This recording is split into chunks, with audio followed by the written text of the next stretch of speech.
This week's video is going to be a little bit different because I'm overseas and away from my sewing room, so I thought it would be really fun to do a compilation video for you of my top 10 videos of all time. Now I'm going to start with number 10 and we'll go all the way down to number 1, which has had over 900,000 views. So grab yourself a cup of tea, pop this on in your sewing room and enjoy a few hours of sewing and quilting inspiration. So let's get sewing. What we'll be doing is we'll be making a quilt with a jelly roll, or of course you can cut your own fabric if you'd like, and then we're going to do a new technique which is self-binding. So we're not going to be binding these quilts, we're going to be using the backing as the binding, which is what is going to make them super quick.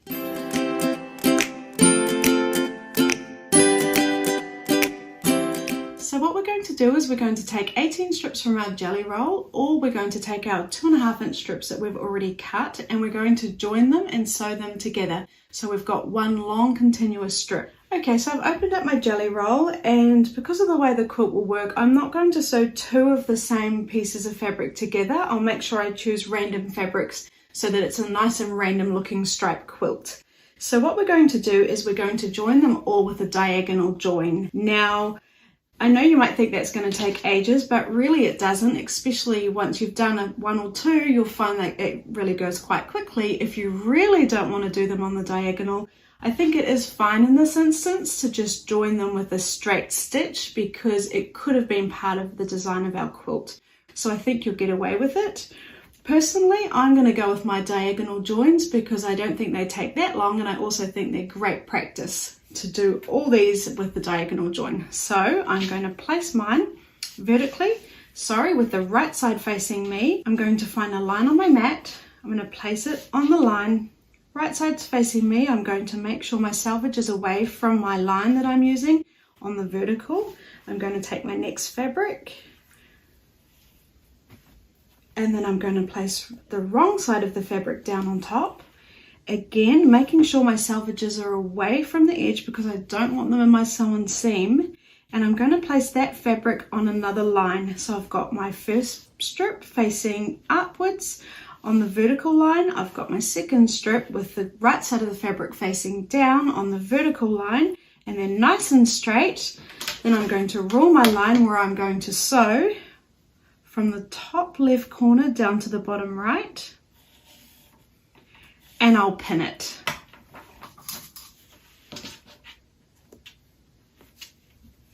Now some people don't need to do this. Some people can just eyeball it and sew it. That's not me.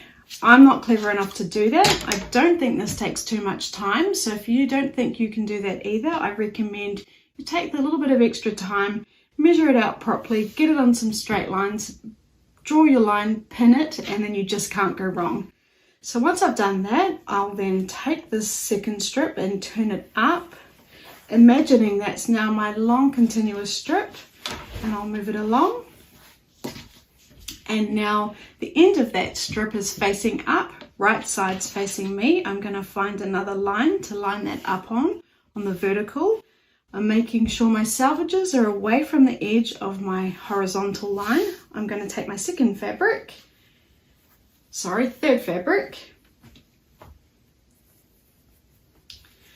and then I'm going to place that down. Now this jelly roll could probably have done with an iron, so if you're finding yours is a little bit crinkled, this is a great time to stop and give them a quick iron so they're not all crinkled. So I'll be right back. Okay, I've got my iron plugged in and it's nice and hot, and what I'm going to do is iron all the ends of my jelly roll strips because they're all a bit wrinkly. I'm not going to worry about my manufacturer's fold, which is in the middle, because I'll iron them out when we're doing our diagonal joins. So I'll just quickly do that and then we'll resume where we were. Okay, now all my ends are nice and ironed, I can do this properly. So sorry about that, guys. Where we were was, this is our strip we've just added, and the right side is facing up, it's sitting on the horizontal line. I'm going to take my next fabric with the right side facing down, and I'm going to line that up on the vertical. Selvages away from where my seams will be, and then I'll draw a line from the top left to the bottom right, which is where we'll sew. And then I'll pin that. Oh, that didn't work so well. I'll do that again.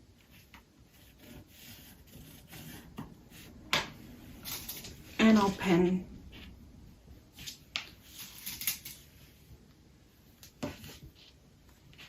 Okay, and then we'll take the strip and we'll fold it up and over, imagining this is one long continuous strip, and we'll move that along, and then we'll work from this end, finding a line to line it up with on the horizontal, making sure the selvages are away from the edge on this line, which we'll use. Just looking for another piece of fabric that's completely different, and then what we do is we face the right side down, lining it up on a line, selvages away from the edge, take our ruler, start on the top left and rule to the bottom right where we'll be sewing, and then we'll pin that in place.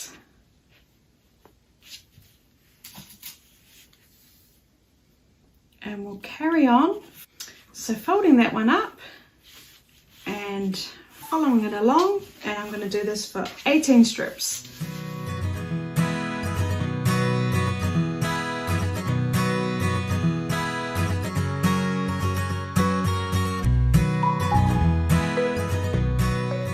Okay, now I've sewed all my jelly roll strips together, or you might have just cut your strips. They've all joined together. Now we're going to sew them. So I've found my first join, and I'll sew this one together, and then I'll find the next one, and I'll go on until I've sewn them all together. I've got my standard foot on here. I've checked that my sewing machine is stitching nicely. I'm on stitch length 2, and I've got my bobbins full, so I'm ready to go. And I'm going to stitch along my ruled line. We don't need to go and do back stitch because we'll be coming over these stitches again.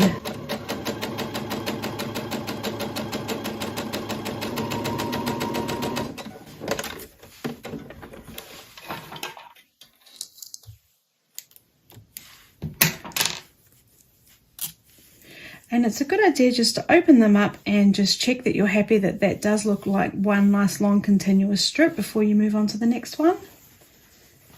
So I'll find my next join, and I'll just carry on until I've sewn all of them together.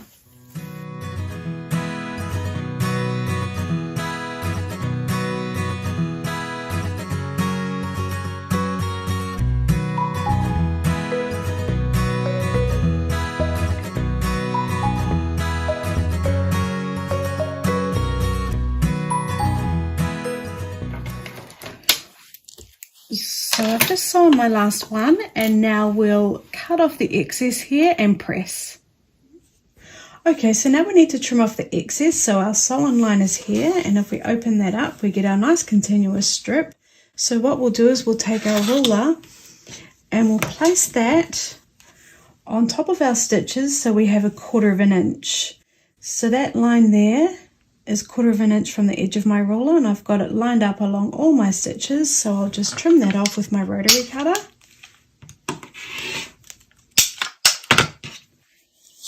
And then we end up with those funny little triangles, so we'll just give them a trim with some scissors. And then we'll do this for all of our joins. And we'll do them all in one go, and then we'll press. Okay, so now it's time to press all our seams for all our diagonal joins. So I'll take my iron and I'll set that seam. And what that does is it helps it make sure it sits nice and flat, and it makes the stitches stronger. So then I'll open that up, and I'm going to finger press that open, and then I'll press that as well. So it doesn't matter too much which way your seams are going at this stage. If you want it to be correct, then they should be folded towards the dark fabric.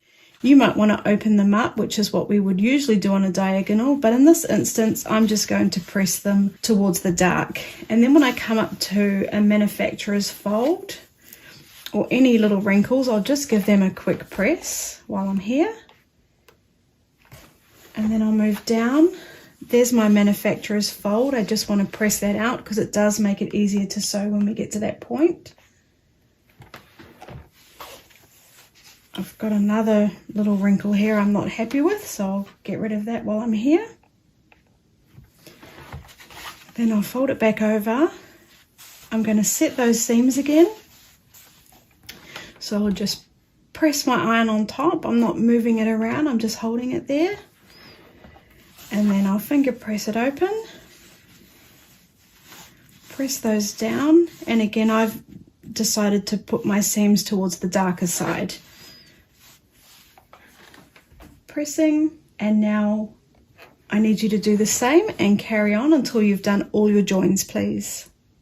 Okay everyone, I've sewn together all my strips on the diagonal. I've trimmed off the excess and I've given it a good press, including the manufacturer's fold and any other creases and wrinkles that were in there. And now what I want to do is cut my first 31-inch strip. So I've lined it up here on a line. I've cut my selvage off here. I'm going to line that up there. It doesn't have to be perfect, but let's get it as close as we can to 31 inches. Take my ruler, line it up on the line here, and I'll make my first cut. And then from that, we're going to sew our quilt. So what we're going to do, I'll just quickly explain it, is we're going to take this first strip and then we're going to take where we cut from, and we know we'd cut from that strip because it matches this fabric here, and we're going to sew these two pieces together. And then at our sewing machine, we're going to carefully cut the best we can a straight line here, and then when we've done that, we'll bring it along and we'll attach it again and sew and cut and so on until we've finished our quilt. And if you find you've got diagonals that are too close to the edges, I would just cut them so you completely miss them and carry on. But if that comes up when we're doing it, I'll show you what to do at the time. Okay, so I've got my first cut strip here, and the reason why we cut them at 31 inches is so we've just got a little bit of wiggle room for errors, and if we cut things a little bit wonky, because when we've finished our quilt top, we will be squaring them off at 30 inches. So I'm going to fold this first one down on top of my continuous strip, and I'm going to line it up nicely on this end, and I will pop a few pins in. If you don't want to use pins, that's fine.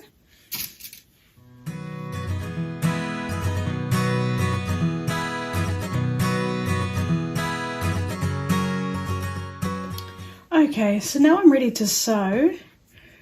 You could cut this now here and then work like that, but I think it is easier just to sew it, because once it's cut, if it's wrong, we can't undo that.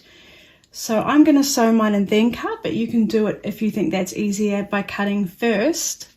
Now the usual rules apply. I've got my 1/4 inch foot on. I've checked that my sewing machine is stitching nicely. I'm stitching at stitch length 2, which is a nice compact stitch. I've got some bobbins wound. I'm ready to go. So I'm going to start where my strip begins, pop my foot down and sew along that first edge.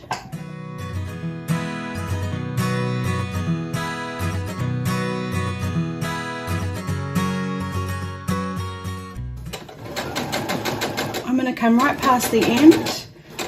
I'm not worrying about back stitch because we will be trimming this.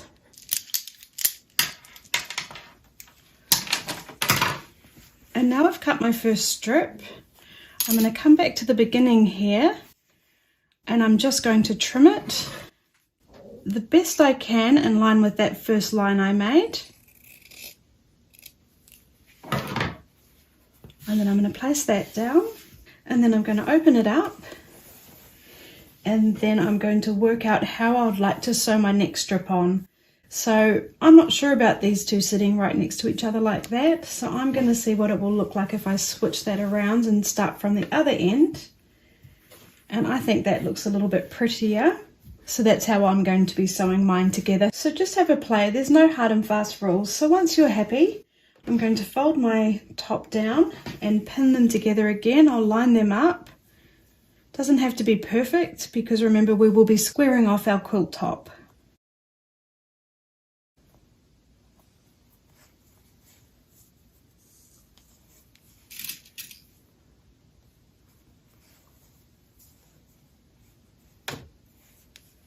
So you can use as little or as many pins as you like, as usual. I've got my seam there, so I'm just going to make sure I've pinned that down. We want to make sure our seams are always sewn down in the direction that they're going, so it sits nicely when we're ironing our quilt tops and then trying to quilt them.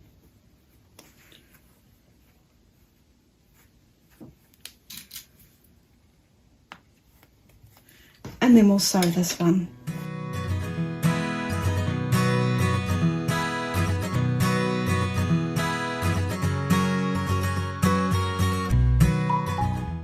So I can feel my seam is trying to come down and it is actually ironed upwards, so I'm just going to push that and force it to sit up in the correct direction, and then I'll place my finger there just with a little bit of pressure to make sure it is going to be sitting nicely as I sew over it.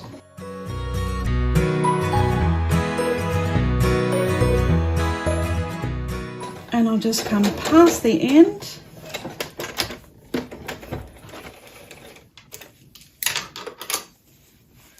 And I'm going to turn it over to this side, and then I'm just going to cut that again the best I can along that line.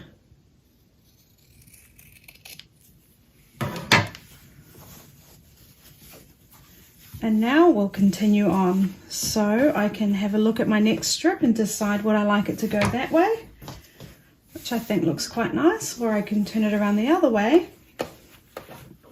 I think they both look quite nice, but I think I'm going to go with this way, and then I'll do exactly the same. Fold it down on top, pop some pins in and sew it.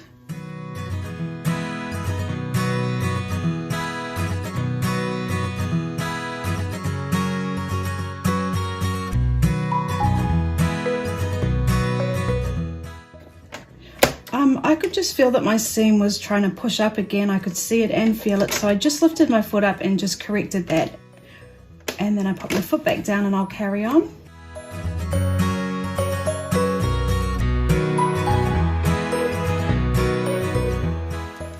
So I sewed right past the end again, and then I'll just cut that the best I can.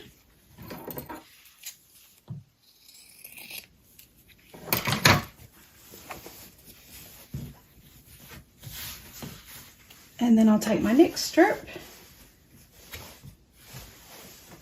and work out how I want to sew that on. Now, this is what I was talking about before. My join is right there on the end. So what we'll do is, I'm lucky I'm going to get one full strip, which I think will be quite cool to break up all the joins. And then when I come to this end, I'm going to have to cut off that join so we completely miss it. So I'll just pop that on top. I'll pin it on this side because we're sewing along this edge.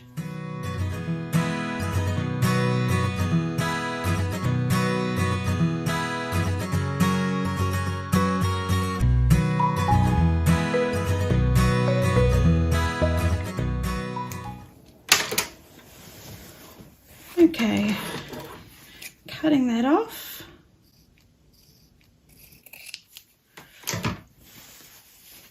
Opening it up.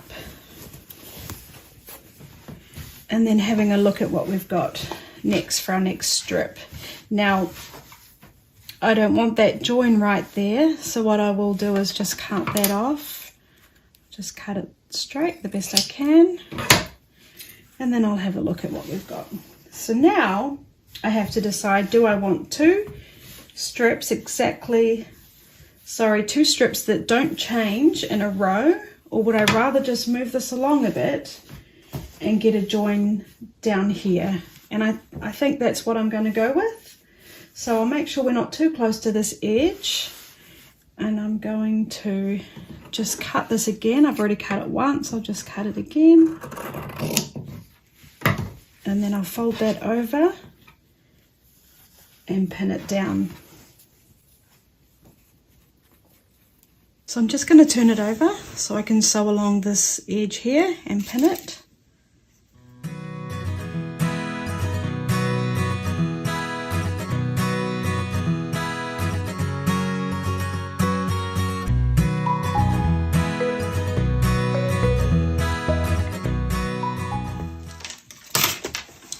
Okay, so we'll cut that again.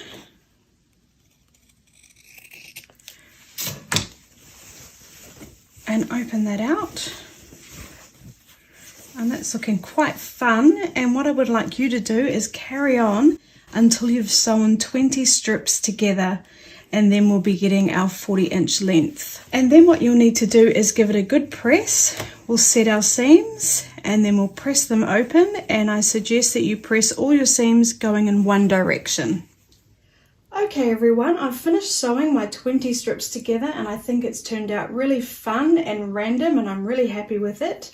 I've given the back and the front a really good press, and all my seams are going in one direction, which is going to make it much easier when it comes to quilting. So now what we need to do is square it off. And if you remember, we cut our first strip at 31 inches, but our quilt top needs to measure 30. So I'm going to cut one side with the least amount I need to cut off, and then I'll measure the other side so that we're at 30 inches wide. So the first thing I'll do is make sure that this quilt top is straight on this line here, and that looks really good to me. I'll smooth it out, and then when we're ready to go, I'll place my ruler on top. I'm going to use number 2, my number 2 on my mat, and I'm going to line up my ruler.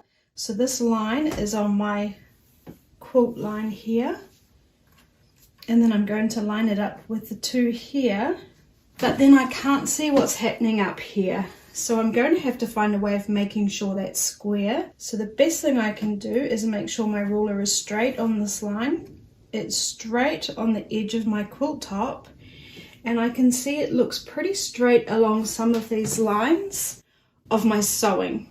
And one last thing I can do is just sort of flick it up on the side and see if it is looking pretty straight. I mean, this is not ideal, but it's just another last little thing you can do just to do a double check. But the best markers really are this bottom line, the line on the edge of your quilt, and your sewing lines, because they should be pretty straight. So once you're happy, we'll cut. We've got our hand fanned out, pinky off to the side, fingers away from the edge.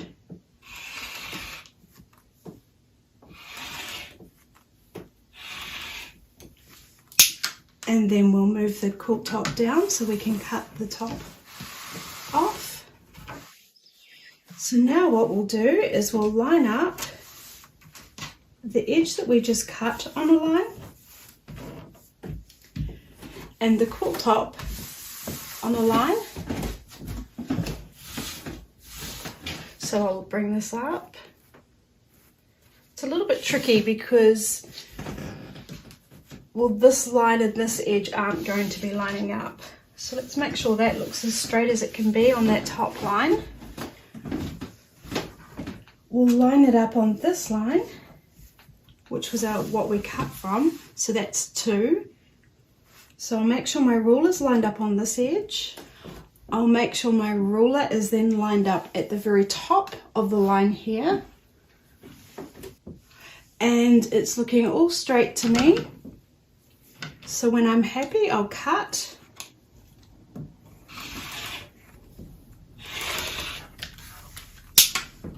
And now we've got our first cut edge. So now we need to do the same to the other side. Okay, so I've spun my mat around because I need to measure 30 inches wide, and I've spun my quilt around because I need to use this cut edge as my straight line on 0, and then I'm going to come across and measure 30 on my mat and cut at 30. So my cut edge is on 0, nice and straight. It's on this line, nice and straight, and now I know I'm ready to cut at 30 on this edge. So once you're happy, everything's lined up, we'll do the same again.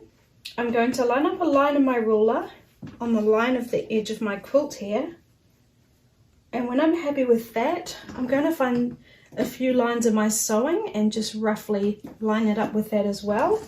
And if you do find you're moving your ruler, you need to double check again down the bottom that it's still straight.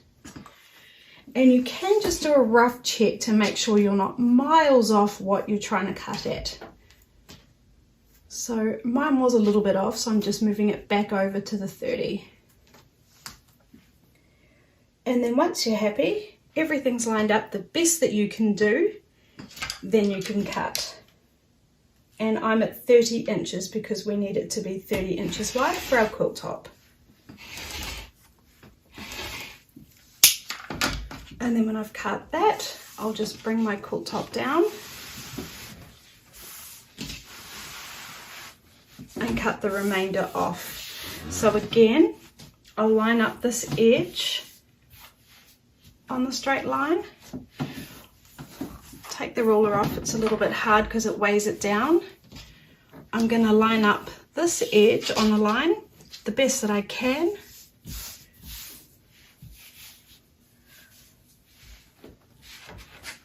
We know that this line is definitely straight because we just cut it.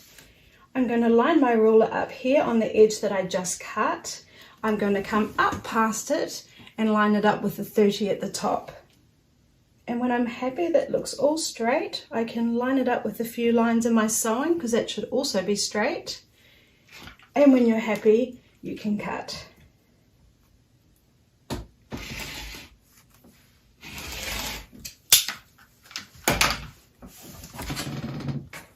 Okay, so now we've got a quilt top at 30 inches wide and 40 inches long.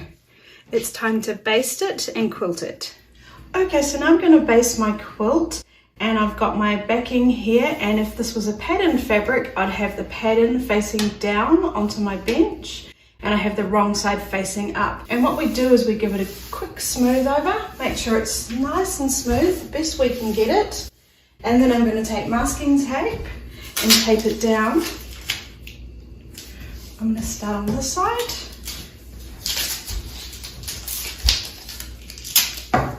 And then put some on this side.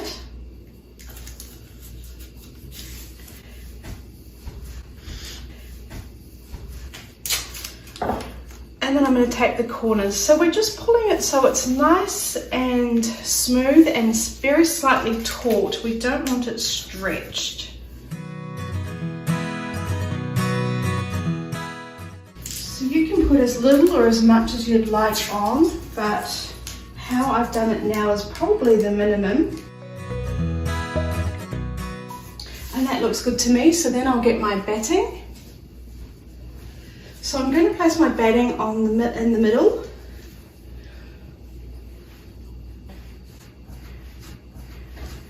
Your batting might be the same size as the backing, and actually that's okay because we will be trimming it.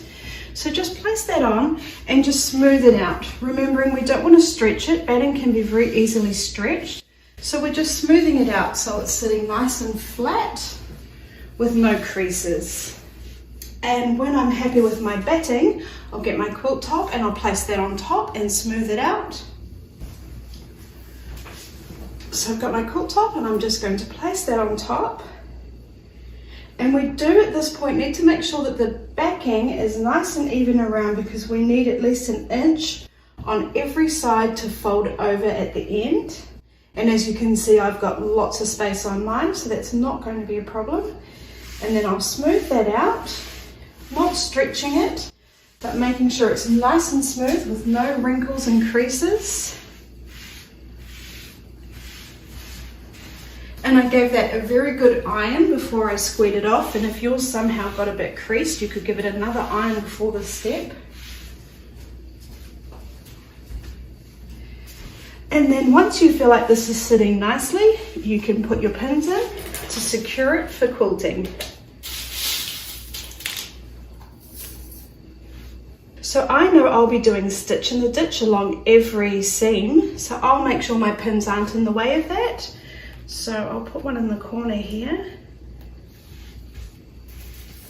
And they need to be about a hand space apart.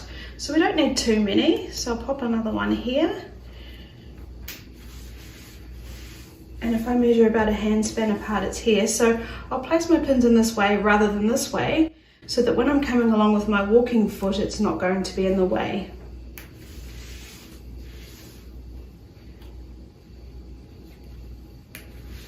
And then I'll just randomly place them and stagger them so I feel like I'm covering the area evenly. There's no real hard and fast rules here, just make sure it's all pinned securely.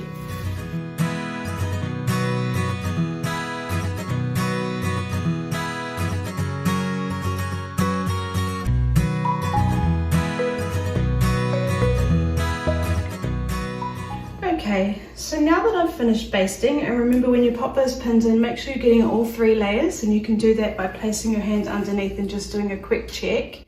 Now we're going to quilt, and because we're using our backing as our binding, we're going to cut it and then fold it over. You're going to see where we stop and start with our quilting. It won't be hidden with our binding. So I've decided the best way to quilt this for me will be to do stitch in the ditch along the edge, and then I'm going to come along here and turn and then go back up, and I'm going to zigzag all the way up and down. I will start in the middle, so there will be 2 stops and starts. I'll start in the middle and I'll go this way, and then I'll come back to the middle and I'll go this way. Of course, it's entirely up to you how you'd like to quilt yours, but just bear in mind that we won't be hiding where we stop and start our quilting, so give that a little bit of thought before you get started. So let's start quilting our quilts. Okay, so now I'm going to quilt. I found the middle of my quilt, and I'm going to start from the middle and work my way out. And like I said before, I'm going to go down, turn around and come back up along the whole side, and then I'll do the other side. Now when it comes to doing the self-binding, we do need to be able to fold the backing back so that we can trim off this excess batting. So we don't want to go, definitely not past the edge of our quilt, and preferably about 1/8 of an inch away from the edge. So if you're a little bit nervous about that, you might want to draw a line on your quilt so you know where you're turning if you're choosing to quilt yours like mine. I'm just going to do it by eye, but what you could do is get a ruler and just rule a 1/8 of a line just so you know where to turn, so that the binding on the top will cover your stitches, as well as we're not going past the quilt top for when we'll be trimming off our batting. So I'm going to be doing stitch in the ditch. I've got my walking foot on. I've checked my stitches. I'm going to stitch at 2.5 length. And remembering when we're doing stitch in the ditch, we've got one side that's slightly raised because one side is folded over and higher and one side that's lower. So I'll be stitching on the lower side as close as I can to this edge. And I'm starting just past the edge of my quilt, and because we will see it, I'm going to lower my foot down and lift it back up, and then I'll give this top thread a pull, and then we'll get that bottom thread to come through as well, so we're not going to get a nest when we start. And then I'll put my needle down exactly where it just came out, and then we'll begin. Now you can use gloves for this if you'd like. This is not such a big quilt, so it doesn't matter too much, but just do whatever helps you and you find more comfortable. Remembering I'm folding my excess and putting it in the corner here, so I've got a nice smooth surface to work from.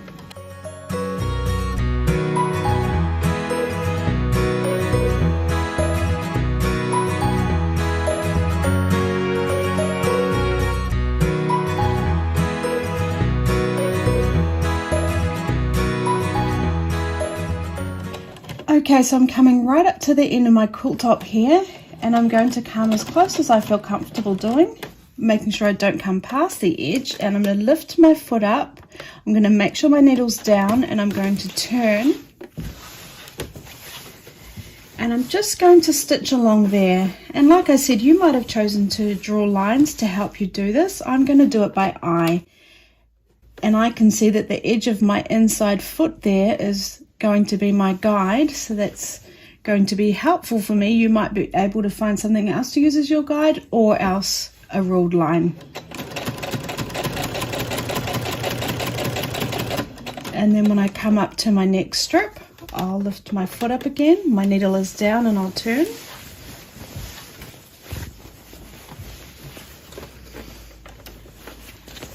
I'll fold up this bunched bit here so it's nice and smooth where I'm working.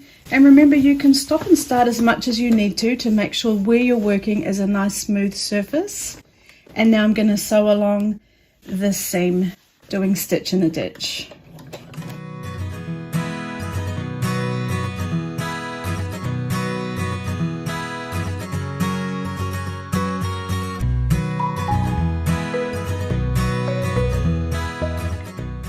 Okay, so now I've come right down to the end again and I haven't come past my quilt top. I'm going to lift my foot up and I'm going to turn my quilt in. It's a little bit tricky because I've got all this bulk here, and I'm just going to put my foot down and carry on the straight line here and then turn again.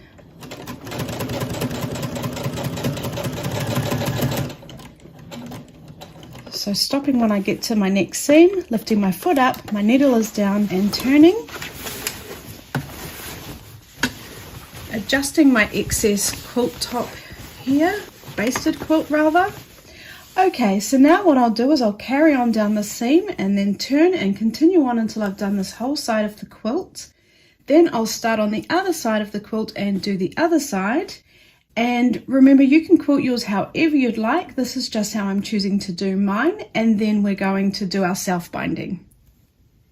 Okay, so once we've finished quilting, we can cut off our excess batting. Now on the sides here where I haven't quilted it down, it's easy because we just tuck the backing underneath. But on these sides where I've quilted to the edge, it's a little bit more tricky. So we can do the same technique, or if we're a little bit nervous, we can use scissors. So on the easier side, I'll show you how you do it using my ruler and cutter. And on this side, I'll show you how you could do it with scissors. So the first thing we do is get the backing and tuck it right underneath. And we want it right out of the way so that when we're cutting, we're absolutely not cutting our backing. And then we'll smooth that out. I'll take my ruler.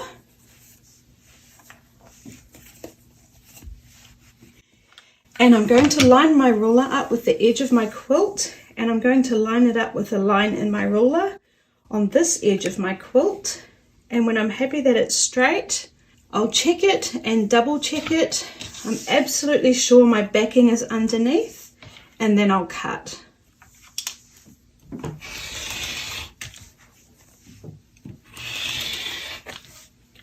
And then I'll just bring my quilt top down.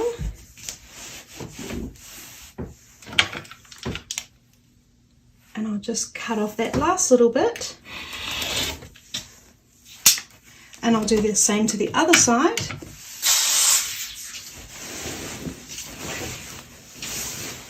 So I'm going to tuck that backing right underneath. I'm going to smooth it out. Line up my ruler again. I'm going to line it up with the edge of my quilt here and this edge, and when I'm happy, I'll cut. And then I'll move it down so I can finish it off at the top. It looks like I've got a little bit extra here, so I might as well just trim that again.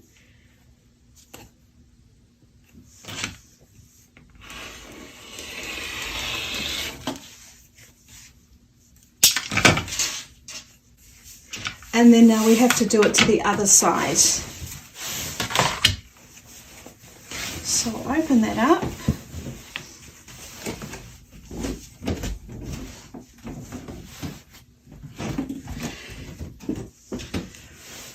Okay, now we can do it exactly the same way we just did. We could tuck it underneath, really pulling it tight to make sure we're not cutting our backing.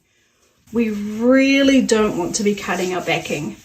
So if you wanted to do it this way, I'd really pull at it and make sure it's right underneath, right out of the way.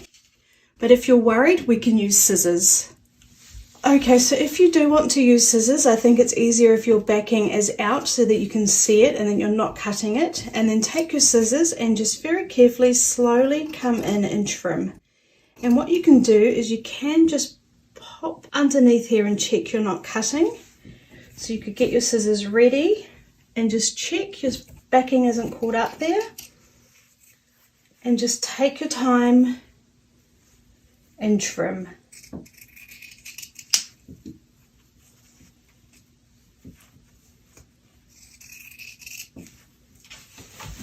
It's a little bit nerve-wracking because you definitely don't want to cut that backing fabric, but if you check, you should be all good.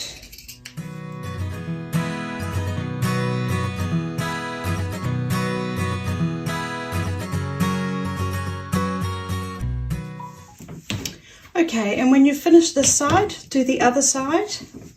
Once you've cut off all your excess batting, now we need to cut off our backing so we have a 1-inch border around our whole quilt top. So I'll take my ruler, I'm going to line up the 1-inch line mark on the edge of my quilt top on this side, and I'm going to line up a line on my quilt here so that I know it's nice and straight. So we've got 1 inch here, so when I cut we'll have a 1-inch clearance. So my line is straight on this edge, it's straight on this edge. When I'm happy, I'll double check, triple check, and then cut.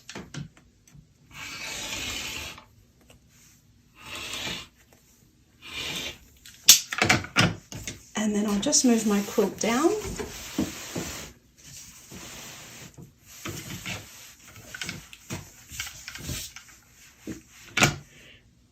And I'll line up the line again on the 1-inch mark.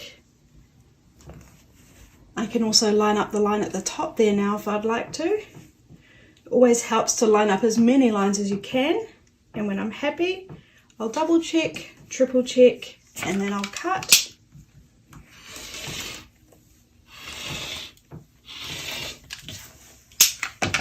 And then I'll do that around all 4 sides.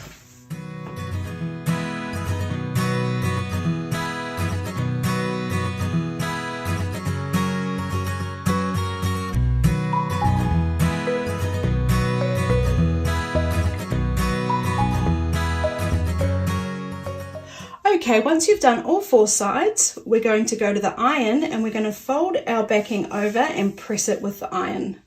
Okay, so now we're going to iron our backing by folding it over to meet the edge of our quilt, and we'll do this along one whole side. So I'm going to fold it over to meet the edge of my quilt and press it.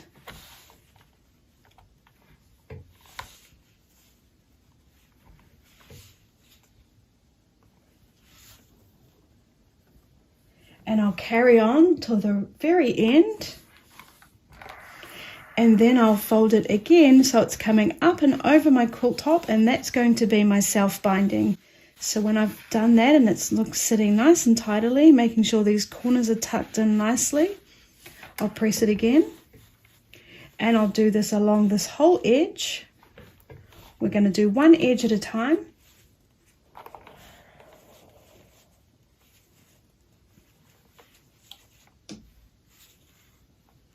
And then I'm going to carry on and do this right to the very end. And then I'll take my clips and just clip that in place for sewing.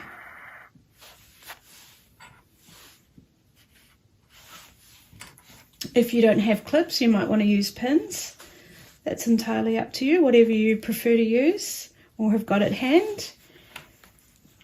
And then I'll clip that right to the very end.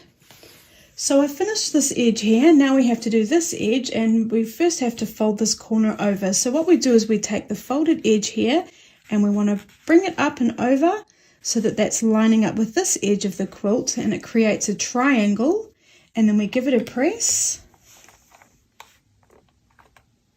And then when we've pressed it, we're just going to do exactly the same. We're going to fold this edge to meet up with our quilt edge and press. And we'll do that the whole way along this edge.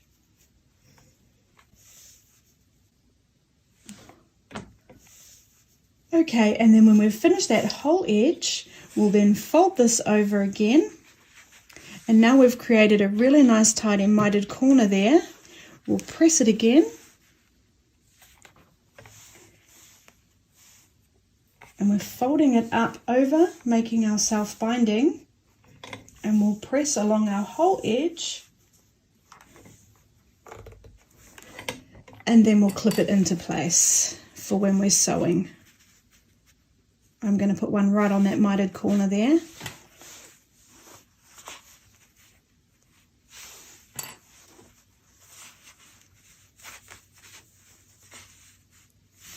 And then we'll do that along the whole edge. And then we'll turn it around and do this next edge, doing the mitered corner at the beginning, and we'll go right round until we've done the whole quilt top. So now I'm going to sew my self-binding down. I'm going to use a walking foot, but you can use whatever foot you're most comfortable with. I'm just going to lift mine up, and I'm going to line up my binding with the edge of my foot there. So you need to find something you're going to line yours up with to get nice straight lines, but that's what's working best for me. I'll take that clip out and then I'll begin sewing. I will do a back stitch, and then I'm going to go all the way around.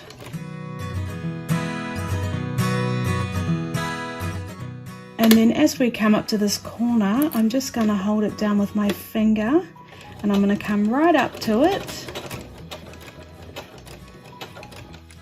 And then when I need to turn, I'm going to stop, make sure that my needle is down. I'm going to lift my foot up and turn.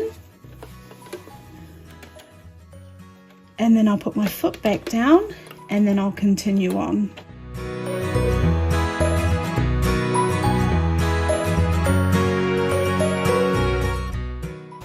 And now I'll carry on until I've gone the whole way around the quilt, and then we're finished.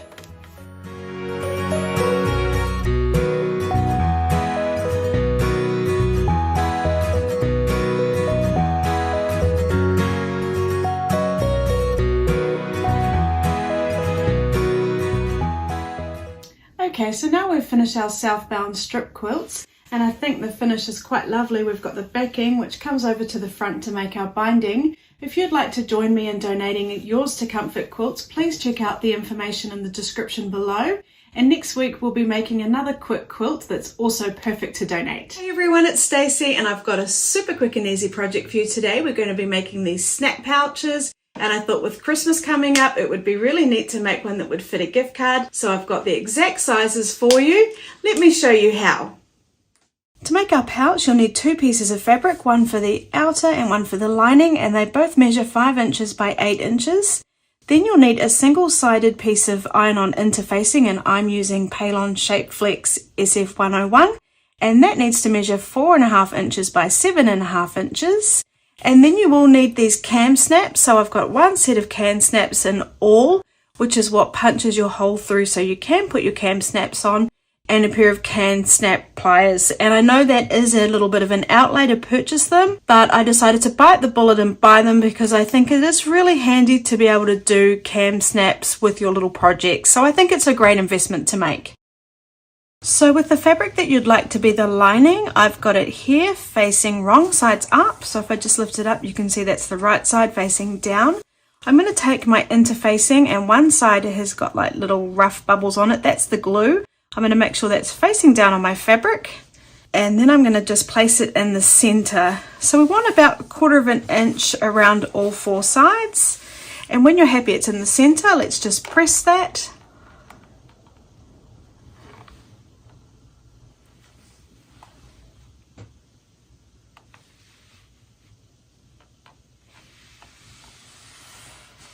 Okay.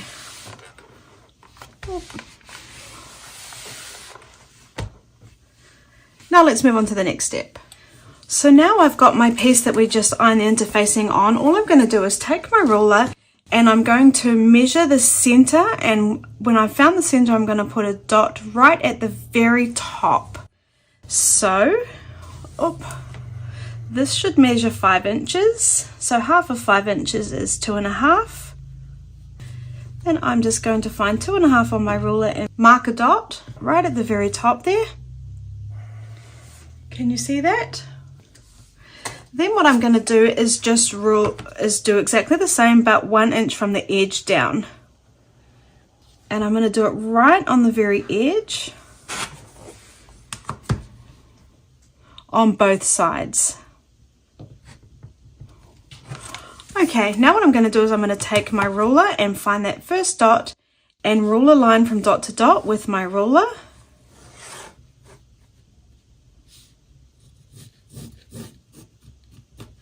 And I'll do the same for the other side.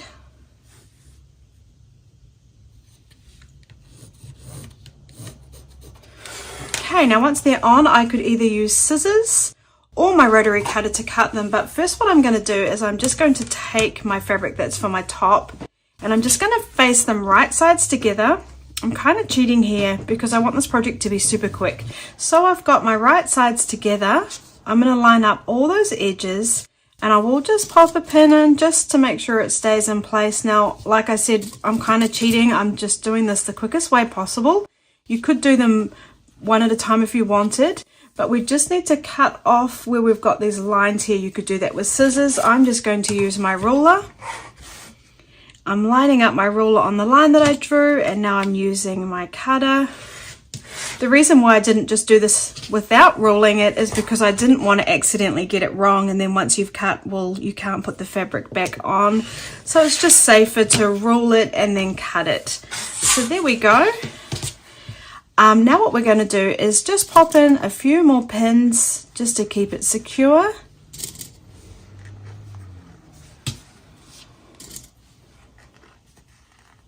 Oh, that one's in the way now. I'm going to pull that one out too and just pop them in the corners like I like to. Sorry guys. There we go. So you know what? I'm just going to put in a couple on the sides. So I've got all my edges still lined up nicely. I've cut off where I drew those lines. Now what we're going to do is sew around the entire edge, but we will leave an opening of about 1.5 to 2 inches down near the bottom on one of the sides. Now if you like to, you can just remember that and sew around and stop, but if you'll forget, you could easily just do a little marker where you want to start and where you want to stop. So that's about 2 inches. Let's sew that. So I'm going to start here at this marking, go all the way around and then stop here. I will do a back stitch because sometimes it can come undone when we're turning it right sides out. And I've got my brand new Juki TL 2010Q. I've got a video on it if you want to check it out, and I'm lifting up my foot now, but I've forgotten I've got a knee lifter, so I'm going to use that. And I'm going to be stitching with a 1/4 inch seam allowance. So I'll just go forward a few stitches, go back a couple of stitches, and then I'll go forward again. And then at the corners, I'm just going to do my best guess at a 1/4 inch seam allowance, and this is a new machine for me, so bear with me here. As I come to those pins, I'll just pop them on my pin caddy.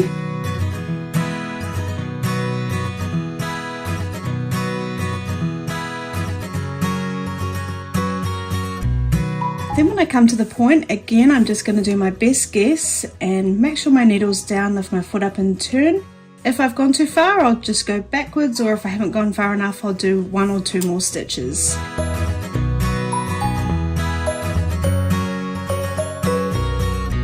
Okay, so I'm back to the side that I started on. I'm just going to come down to that second marking.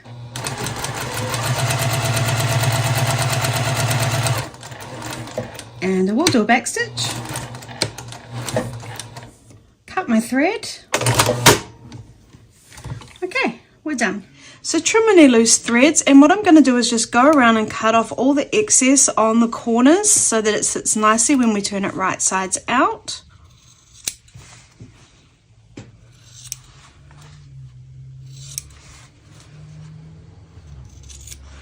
And then what I'm going to do is find my opening, pop my fingers in, grab the side and pull it through.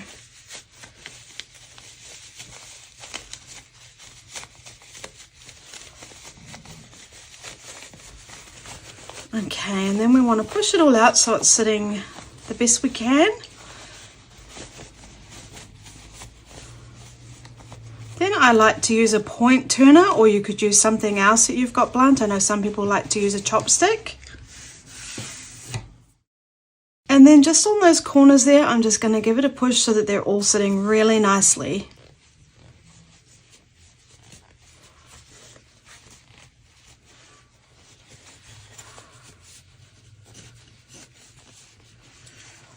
Okay, once all the corners are sitting nicely, let's give that a press. And if you've got any threads coming out, you can just give them a trim. So what I'm going to do now is find the opening, make sure it's all sitting really nicely and give it a press. Now we want it to look like it was never even there. So you might need to just check that they're lined up nicely before you press. And then I will give it a press.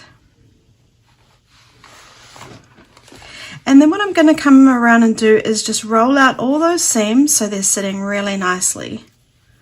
And it's looking pretty good. And then once I'm happy, I'll give it the whole piece a press.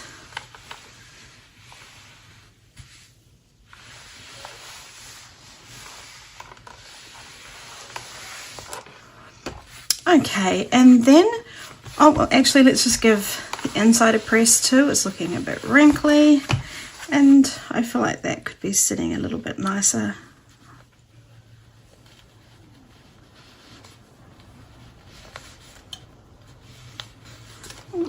Okay. Alright, so once you're happy with it, have the side that you'd like to be the lining facing you. I've got this cute little Christmas Bambi fabric here, and then we're going to fold this up, and we want to fold it up about 2 inches and 3/4. So I'm just going to take a ruler, and this is really personal preference. You might want to do it less or more, but for me I think about 2 3/4 is perfect. And then when it's right, I will just give that another press down the bottom of that fold. Then I'm going to fold the top down, and I tend to not fold it like right down on this top seam here. I tend to just give it a little bit of, what's the word, room up the top here. So I guess I'm allowing maybe a 1/4 inch, not quite a 1/4 inch room, and then I'm folding that down. And then what it looks like is this is, maybe we could measure that. How far away are we from the bottom here? 1, 2, 3, 4. So about 1 1/4 inches away from the bottom. But that doesn't really matter. Just get it to how you like it. I can see that little guy's like kind of trying to line up. So actually, to match my fabric, I'm actually going to bring mine down just a little bit so that these guys here all line up. Yours probably won't do that. I'm going to guarantee almost it won't do that because you're not using this fabric and that was just a fluke. But I'll give that a press. Okay, you can see how it's taking shape now, and all we're going to do now is, I actually like to sew it on this side because then we're going to come up and across and then back down, and then that will be the top. So I just will pop a pin in on this side, of course making sure those edges are lined up nicely, and on this side making sure those edges are lined up nicely. And then we're going to do a top stitch about 1/8 inch around the whole edge here. I'm not going to worry about the bottom edge, and what that does is it's a top stitch which is decorative, but it also closes the 2 sides. So now with about a 1/8 inch seam allowance, I'm going to start at the top here. I will do a back stitch. I'll come all the way down, around, and then back up here, and then do a back stitch again.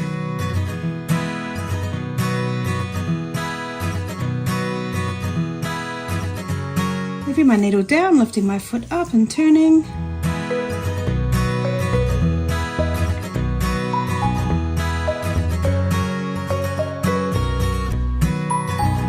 Okay, cutting my thread, and then what you'll want to do is just trim all your thread as close as you can to your stitches without accidentally cutting them.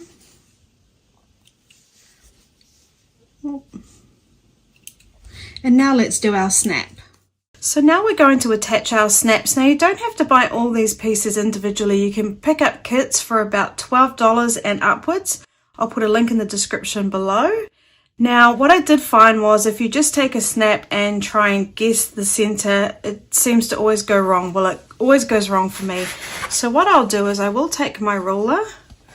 Oh, I'll just move that out of the way, and I'm going to find the middle. Now it should measure about 4.5 inches across. So I'll just bring it down a bit, and half of 4.5 inches is 2.25 inches. So then I'm going to find 2.25 inches on my ruler, take my snap, and there is a sharp bit there, line it up with the 2.25 inches, and then work out just by eye where I want it to sit in relation to the point of the flap. And then once I'm happy, I'm just going to push down so I get a little marking. Actually, that's a bit high. So make sure you are in the center at 2.25 inches or your center. Give it a little push, and then you'll have a little mark there where you've been pushing down. So then I'm going to get my awl. I'm going to put it right on my little mark, and I'm just going to poke it through, making sure I don't accidentally poke myself. It's very sharp, making a hole there. Then I'm going to get a top cap, pop it on, push it right through. Either use a female or a male cap, and they're just slightly different. and you can check that they're going to fit by just placing them on top. It's very tempting to now push down and check, but it's very hard to get them undone again. So trust me, I've also done that. So just take either one, it doesn't matter which one. Take your pliers and then place the snap in there. Now just give it a press, and you feel like you're going to hear a sound, but you're not. All that's happening is that little plastic bit that was pointing out is kind of mushed down, holding it in place. So now what I'm going to do is fold it down, line it up where I want it to be, and then I just sort of push it, and then it creates a little circle, an indent. I don't know if you can see that on the camera.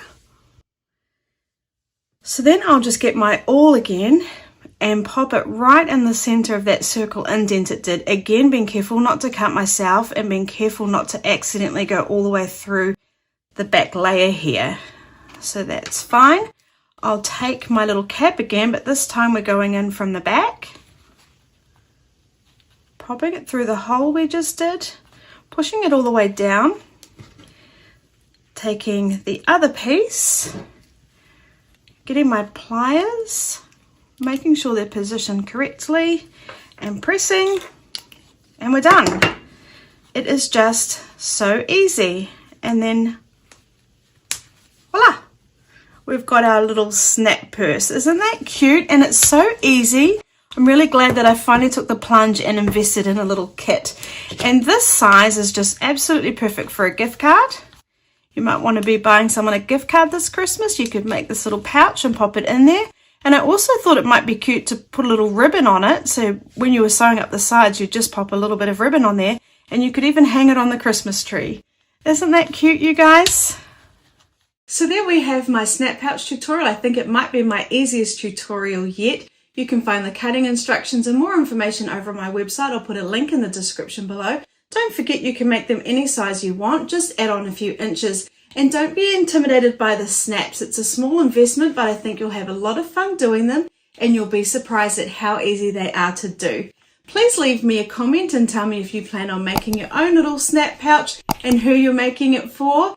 Thanks so much, and I'll see you again next week. Hey, it's Stacey, and in today's video I'm going to show you how to make a super easy baby blanket. Now it's actually part of my donation quilt drive, and I'll be making mine to donate to Comfort Cases for National Foster Care Month in May. If you'd like to join me, I'd be thrilled to bits, and you can find all the information in the description below. But for now, let's make our easy baby blanket. So to make our baby blanket, you're going to need 2 pieces of coordinating flannel, and for the backing and what will come around and be our border, you'll need 1 yard and a quarter, and for the fabric that will be on the front, you'll need 1 yard. Now, there's a lot of discussion about whether you should pre-wash your flannel, and a lot of people say yes because it shrinks. I personally don't like to, because I think once it's been washed it kind of looks secondhand and used. Also, we're using both flannel fabric, so if it's going to shrink, I think it's going to shrink together. So that's really a personal choice. You do whatever you'd like to do, but whatever you choose to do, either wash it or don't, but let's give our fabric a press and then let's cut it. The beautiful fabric that I'm using for this easy baby blanket was kindly donated by Art Gallery Fabrics for my donation quilt drive, and it's called Tails and Threads by Patty Bassimi. So I've got my background fabric here, and we're going to cut this into a 40 by 40 inch square. Now my mat isn't big enough to do that, so what we are going to have to do is fold our fabric. Unfortunately, if your mat is big enough, then by all means just cut it by 40 inches by 40 inches squared. But what I'm going to do is I'm going to make sure I've got the fold towards me. I'm going to fold it in half, and then I'm going to bring this fold over to my 0 on my mat, and then I'm going to line up this edge past 20 so I can see that it's now not on 0. So I'll just move it back over to 0, and I'll just keep going until I've got my fold on 0 on this side here, and then my edges coming past 20, because we want to cut off all these raw edges. So then what I'm going to do, once I feel like I'm happy, and I'll be cutting at 20 inches because we've folded it, that's going to be 40 inches wide, I will just check that it's not all wrinkled inside here. I'm going to make sure it's nice and smooth. Fold that over really nicely, and then when I'm happy, and I'm bringing down all these folded edges as well, and making sure that they're as tidy and as lined up as they can be, I'm smoothing out my fabric. Okay, and then I'm going to line up this fold on 0. Actually, I'm going to bring it up and then line this fold up on 1. It's a bit hard to work on the 0 sometimes at the bottom there. So I've got that bottom fold on 1, this fold on 0, and then when I'm happy it's all smoothed out, I can feel that it's not all creased inside that fold. I'm simply just going to cut at 20 inches. So I'm going to take my ruler, I'm going to line it up at 20 inches at the bottom, 20 inches at the top, and then I'm going to line up a line on my ruler on that fold. Okay, so now I've got a line on my ruler on the fold. I've got my ruler lined up with 20 at the bottom and 20 at the top, and when I've checked, double checked, triple checked, then I'll cut.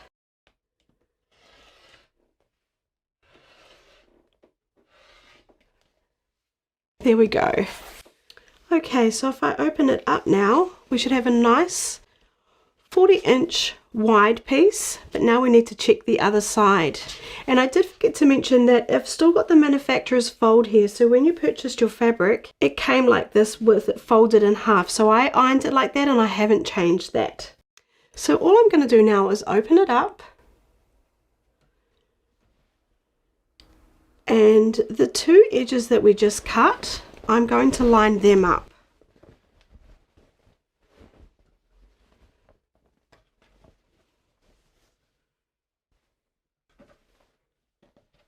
So we'll do that the best we can. We want it to be done nicely because this is how we're going to get our perfect 40-inch square. So now I've lined up those two edges perfectly, and I did just give it a quick press so it's sitting really nicely, and I did use a bit of starch because flannel is woven. It is a bit stretchy, so starch can help make it a little bit stiffer to work with. So now all we're going to do is exactly the same thing. We're going to fold it in half so that we're coming past 20 inches to cut off all these raw edges.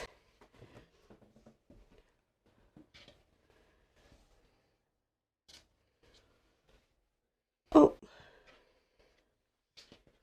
okay, and then when I'm happy I'm getting past my 20 inches, I'll be able to cut those raw edges off. I'm going to line up the bottom fold perfectly,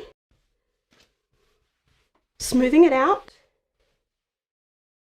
and now again lining up that fold on the 1, this fold on 0, and then cutting at 20 inches.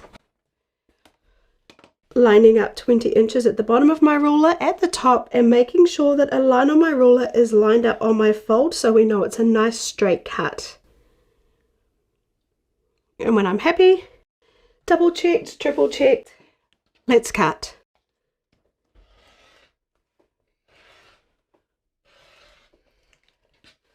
Okay, so now we've got our first piece at 40 inches. Now we need to do exactly the same thing with our second piece, but we're going to cut that at 30 inches. So basically it doesn't actually matter what size you want to make this, you just make the smaller piece 10 inches smaller than the outer fabric, or the background fabric that is.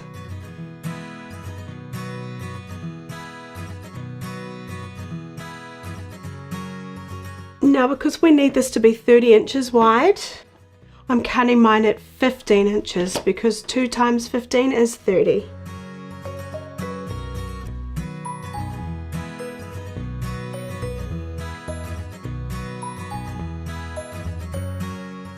So now we've cut both of our pieces. We've got our larger piece at 40 inches by 40 inches squared and our smaller piece at 30 inches by 30 inches squared.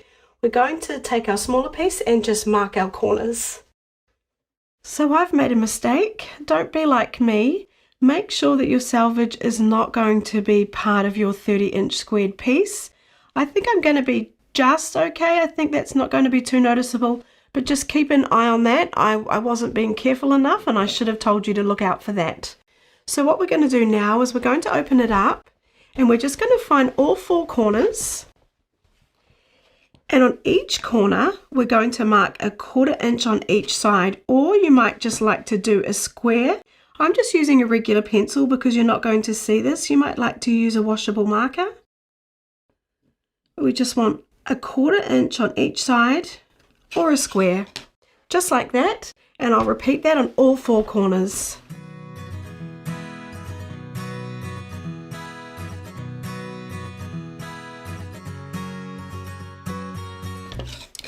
Okay, and then what we're going to do is take our pins and we're going to find the center of every side. Now you could also mark this with a pencil.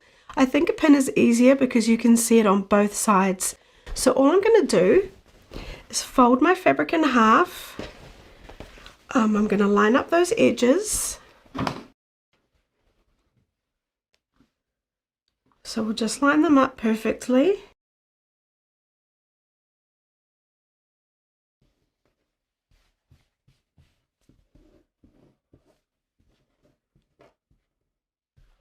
Okay, and then when you've found the middle, so we've just folded it in half, we've found the middle, then I'm just going to pop a pin in exactly in the center there, so I know that that's my center. Okay, and I'm going to do that on all 4 sides. So I might as well do the other side while it's all lined up nicely.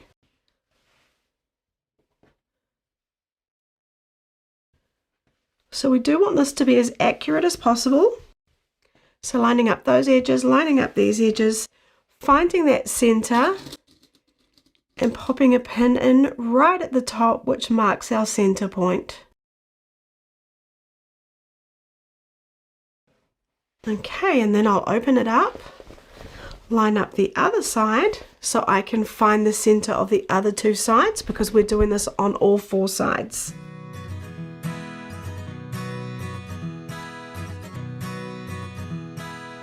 Now what I'll do is I'll repeat that for our outer piece or our backing, exactly the same, mark the center for all 4 sides.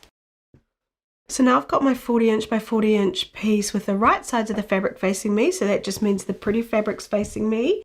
Then I'll take my 30 inch piece and place that down with the pretty sides facing down, so it's right sides together. But we do just need to check the fabric for the warp and width, because if we line them up so that they're the same, I think it's going to wash a whole heap better. So what we do to check that is we just very carefully at the edge just pull it, and see if there's stretch, and on another side there'll be absolutely no stretch. So what we want to do is line up one of those, so either line up no stretch to no stretch or a little bit of stretch to stretch. So let me check the bottom here. So there's no stretch there, so then there is a little bit of stretch there. On this side there's no stretch, so what I'm going to do is I'm going to line up the 2 no stretch sides together, and I believe that's going to help these wash a whole heap better. Okay, so now when we've worked out our stretch or our non-stretch side, all we're going to do is line up these edges here, find the 2 center pins and then pin them together. So we're going to line up that center pin perfectly, we're going to line up these edges perfectly. Then I will just take out a pin and reinsert it so it's holding them both together. And then if you'd like, you can just pin along the sides, just keeping it in place and lining up those edges. Now, if you're a beginner sewer, pins definitely help with accuracy, and the more the merrier.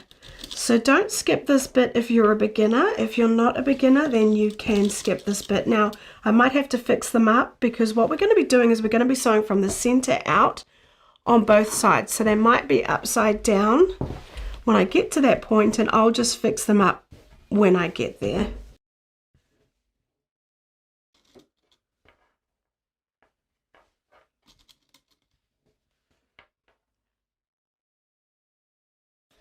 Then I'll just come to the next side.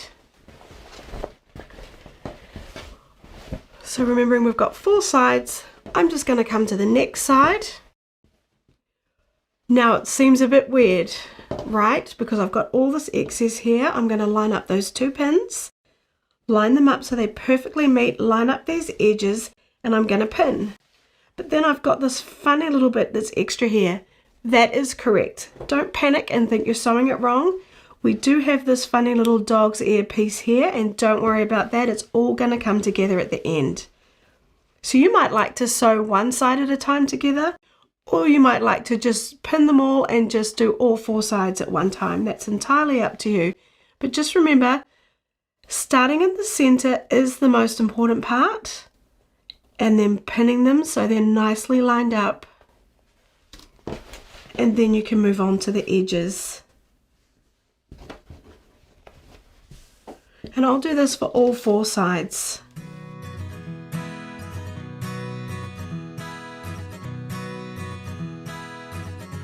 Coming around to my 3rd side.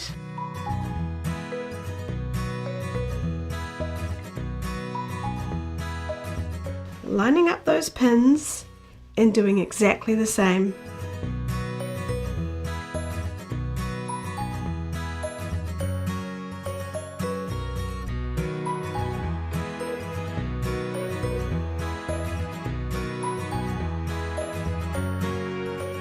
Now we've finished pinning all 4 sides, we do just need to mark an opening. So I'm just going to take a ruler, line it up with that middle pin and just mark 4 inches. If you want, you could make it a little bit bigger. My ruler just happens to be 4 inches wide, so I'm just going to go with that. And I'm just going to mark 4 inches, and that's how we're going to be turning it right sides out. So let's start sewing. So I'm going to sew with a 1/4 inch seam allowance, and I've got my 1/4 inch foot on. Use whatever guide you need to use to get your 1/4 inch seam allowance. I'm stitching at stitch length 2, which is a nice compact stitch, and today I'm trying out Cairo quilt thread, which Dookie Junkies kindly gave me to try. Now we've got our center pin there, and we're leaving an opening, and we're going to start stitching where we did our mark. So I'm going to come down to my mark, lift my foot up, and then I will stitch a few stitches forward and do a back stitch, because I find that when we're turning it right sides out, it does tend to pull. And then I'm just going to sew down along that edge.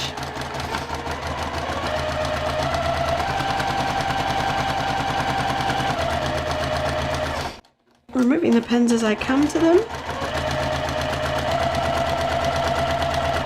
And then I'm going to stitch right up to that 1/4 inch mark that we made.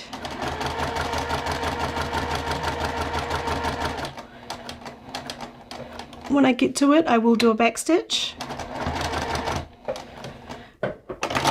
Cut my thread, and then what I'm going to do is I'm going to come back to the center, and remember we didn't actually start sewing here, we've left an opening, but I want to go from the center out that way. So what I'm going to do is actually turn my blanket around, and now you can see my pins are upside down, so I will just fix them. I'm just going to hold it in place and move my pins. But now we're not going to be able to see our 1/4 inch mark. So what I will do is I'm going to find that 1/4 inch mark and just pop a pin in so I know where it is, and when I get down to this pin I'll stop. So I'm going to find my center pin again, lift my foot up and start stitching. I will do a back stitch again. And at any point, if you're worried that your edges aren't lined up nicely, just pause and check them and carry on.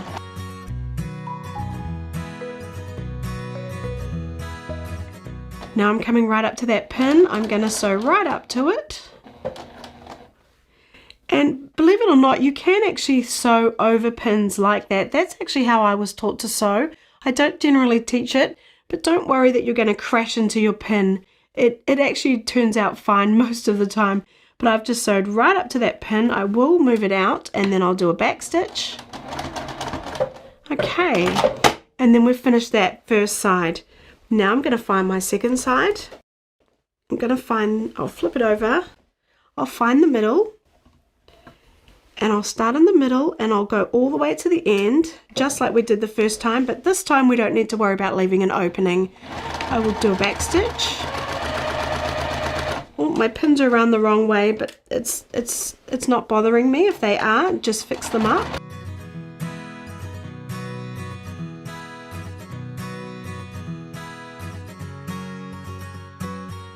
Now when we get to the bottom, we just want to make sure that this dog ear is not twisted under and we're not sewing ourselves into a pickle.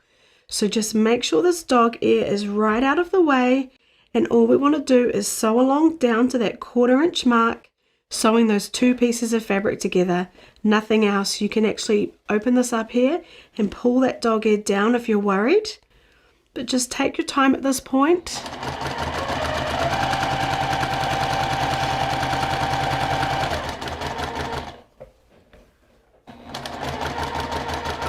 Now when I get to my 1/4 inch mark, I'm stopping right on it, doing a reverse stitch, cutting my thread, and now we've done that side. Then I'm going to come back to the center and we have to do the other side. Remember, flipping it over. Again, my pins are upside down, so I'll fix them up.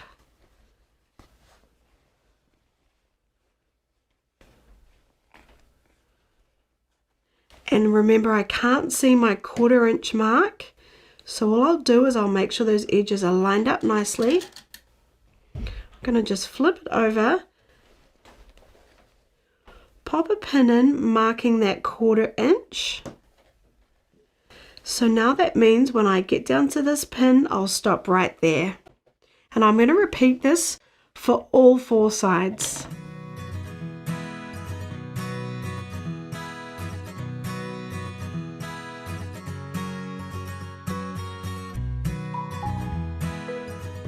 So we've sewn all 4 sides together. Now we're going to work on our dog's ears and create our mitered corners. So what we're going to do is we're going to fold the corners in half so all those edges are lined up nicely.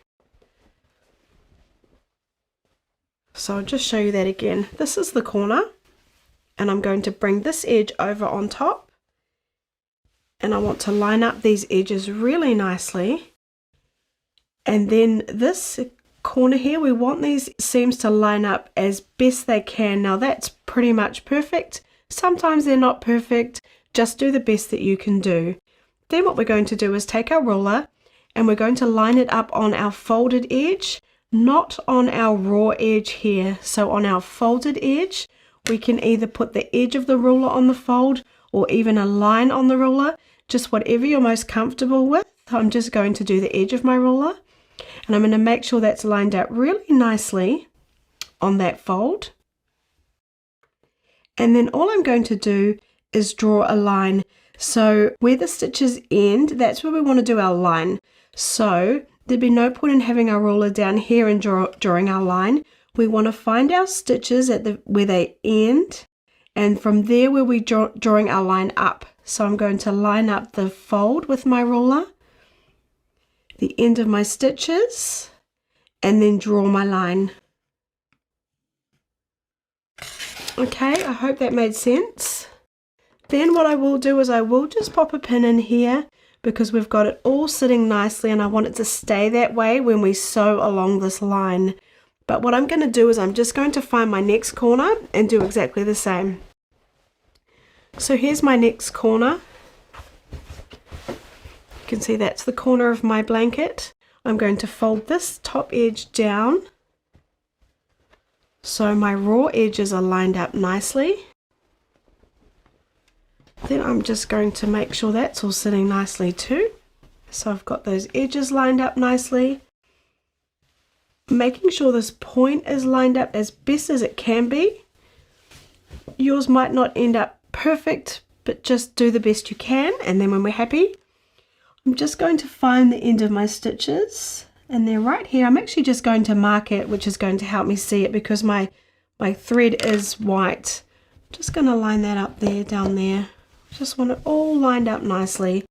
Take my ruler, either line up a line on my ruler or the edge of the ruler, whatever you find easiest, along the fold. Remember, we're lining it up on the fold, not on this raw edge. So finding that fold, lining up the edges, finding that dot, and then drawing a line across. And that's where we're going to sew. Again, I'll just pop a pin in to keep that in place. And I'll repeat that for all 4 corners. So now all we're going to do is sew along the line we just drew, and let's do a back stitch at the beginning and the end. And I'll repeat that for all 4 corners.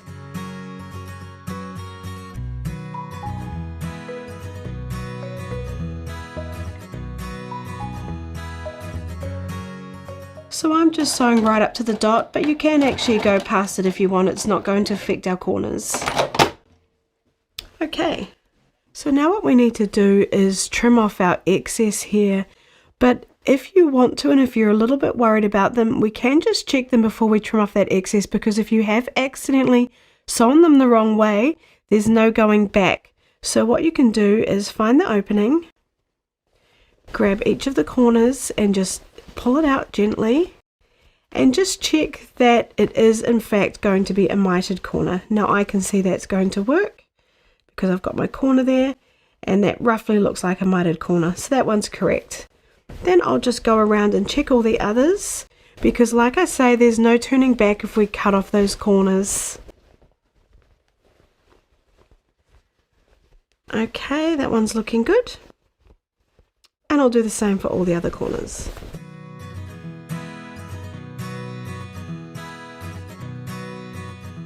Okay, so once you are happy and confident that you've sewn those corners correctly, let's just cut off this excess dog ear here. So I'm just going to cut about 1/4 inch away from the stitches. If you'd like to, you can use a rotary cutter. I'm just going to use my scissors. And then what I'm going to do is I am just going to cut off the excess on that corner there. So the corner that's on my fold. Now I don't want to go too close to my stitches. I'm just going to be taking a little off, not getting awfully close to those stitches because I don't want it to come undone when it's been washed a lot. So I'll do that for all 4 corners.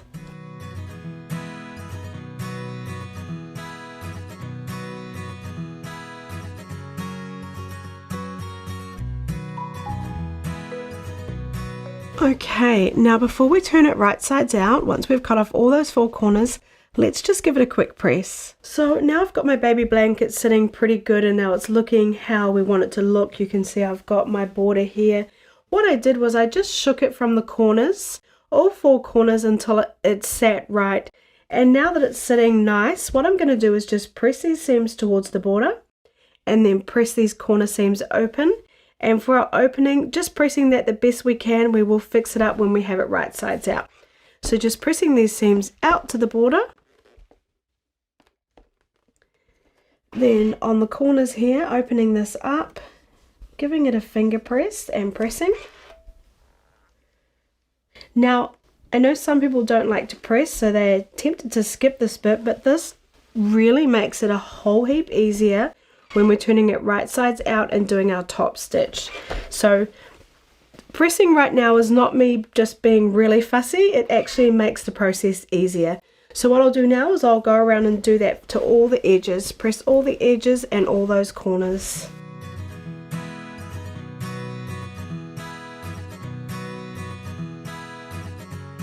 So at this point you could cut any loose threads that you've got. Let's find the opening and we're going to turn it right sides out. So I'm finding my opening, I'm going to put my hand in and I'm going to go to the far corner, grab the corner and then push it through. And then I'll just pull it gently until we've got it right sides out. This is never a gracious process. Alright, now when we get to the corners, we're going to just use the point turner to make sure they're sitting really nicely. So I'm just going to give it a shake. Alright, and then I'm just going to find my opening again, find my corners, and with my point turner or something similar, I'm just going to push those corners out gently. Now, don't be too rough, because you can go through your fabric with your point turner. Or like I said, use something similar like a chopstick or the blunt end of a pencil. So just gently pushing out those corners so they're sitting really nicely.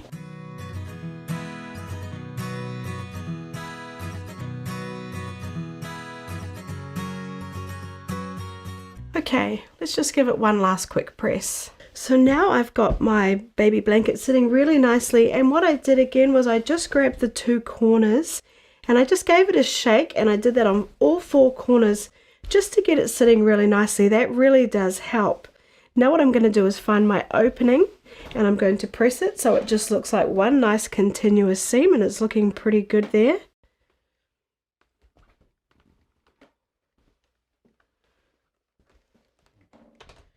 and I will pin it closed.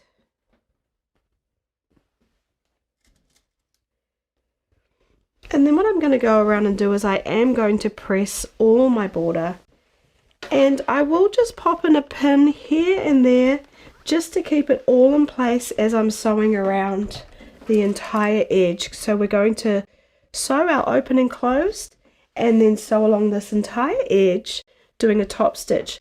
But when we are pressing it, we just want to make sure that those seams are coming out to the border, and that's when it really helped if you pressed it earlier, pressing that in the right direction. It's going to be much quicker and it's going to sit a whole heap nicer. Just take your time and do that. We don't need too many pins, it's pretty much in place as it is. Just little things like that do just help. Okay, and you can see we've got beautiful mitered corners there.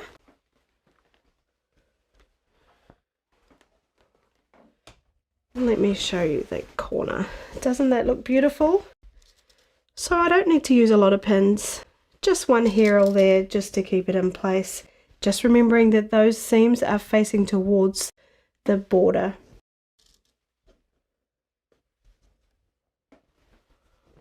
And I'll repeat that until I've done all 4 sides.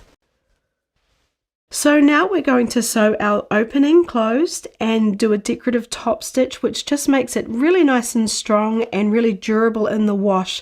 It doesn't matter where you start. I'm going to start at the opening, but we're going to come right back to wherever we began. So we will close it off no matter where we start. Do stitch with a 1/8 of an inch seam allowance, so that's just right on this edge here and just over about 1/8 of an inch. Now I'm using my really fancy left compensating foot, which actually has a ledge that will sit next to my seam here, giving me a really nice top stitch. I'll put a link down below if you've got a Juki and are interested in that. I'm sure other sewing machines do have it. If you don't have a left compensating foot, use whatever foot you've got and just use a guide on your foot. Now I'm going to change my stitch length to stitch length 3 because it is a top stitch and it's decorative, and it does look a bit nicer if it's a little bit longer. So I'll just put my foot down. I'm not going to worry about a back stitch because we're going to come right over the top from where we started. So I'm just going to stitch right around the edge.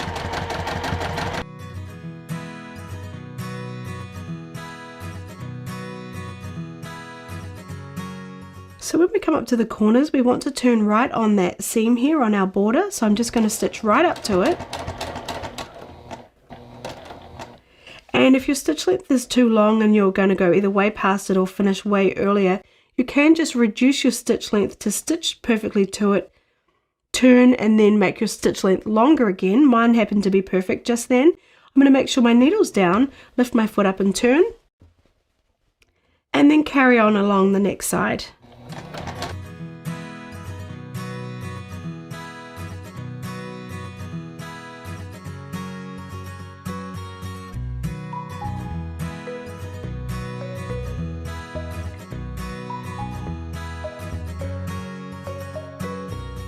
Okay, so now I'm back where I started. I'm just going to pull that thread out of the way so I'm not sewing over it and creating a little mess there. And I'm just going to go right past where I began and then do a back stitch and cut my thread. And now just cut your loose thread and let's give it one last press. So one last thing you might like to do is just stitch down both sides of this seam here just to make it extra durable, because baby blankets do tend to be washed an awful lot. That's optional. And then give the whole blanket a press and we're done. So there we have our super easy baby blanket with self-binding. Isn't that super cute?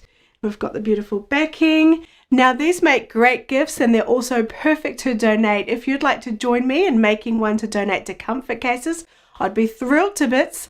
Leave a comment and let me know, and you can find more information over on my website. The link is in the description down below. And if you enjoyed this video, you might like to check out last year's donation quilt where we made the Hugs and Kisses quilt. The link is just up there. Thanks so much for joining me, and I'll see you in the next video. In this tutorial, I'm going to show you how to make these really super quick and easy bookmarks. You'll be whipping them up in no time. Let me show you how. To make a fabric bookmark, you're going to need 3 pieces of fabric cut at 4 inches by 4 inches squared. And I've got one piece here that I consider my feature fabric, my front fabric, and my back fabric. Then you'll need to cut 3 pieces of interfacing, which is single-sided iron-on. I'm using Palon Shape Flex SF101. We're going to need 3 pieces cut at 3.5 inches by 3.5 inches squared. So then to get started, I'll just pop these aside. And I'm going to take one of my pieces of interfacing and I'm going to cut it along the diagonal. So I'll just line up my ruler at the top and at the bottom and then check that it's still straight and then cut. If you don't have a rotary cutter, you could have just drawn that with a pencil and cut with scissors. And now what we're going to do is iron on our interfacing to our fabric. So now I'm just starting off with my feature fabric, or if you bought my pattern on Etsy, this is referred to as your A piece. What we're going to do is fold it in half with the wrong sides facing each other. So this is the wrong side and this is the good side. So with the wrong sides facing each other, we're folding it in half on the diagonal. And I'll just give that a finger press, making sure I'm happy with my fold. And then I'm going to press it.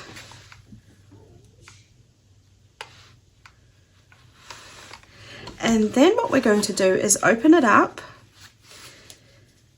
take one of the pieces of interfacing that we cut in half. Now there's a sort of a bumpy rough side and then there's a smooth side. We want to take the bumpy side and face that down because that's the glue. And we're lining up the line that we just pressed. You can lift up one side if you need to, just to make sure it is on that line. And then we're also making sure it's even on these sides. And you want about 1/4 of an inch clearance on each of the sides, and then when you're happy with how it's placed, we'll just press it again, making sure that that rough side is facing down, otherwise you'll get it on your iron.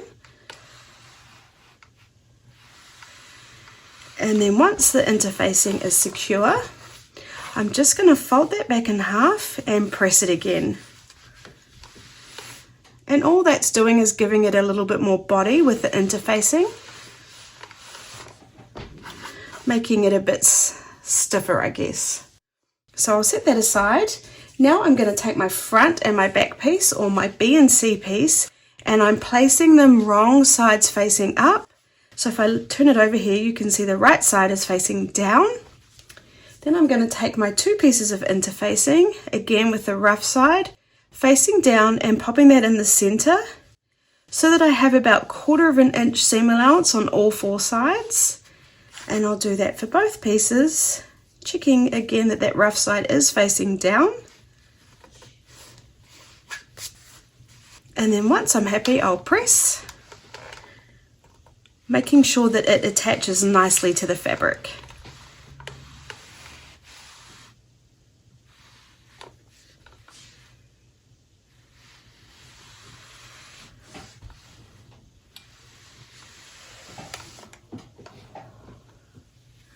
Okay, so now what we're going to do is I'm just going to layer all my pieces and get them ready to sew together.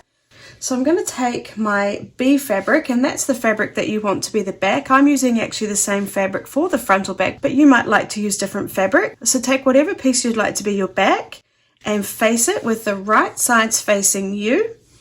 Then take your feature fabric, which we've folded in half, and then we're going to place it on top. And what we're going to do is we're going to line up the edges on the 2 sides.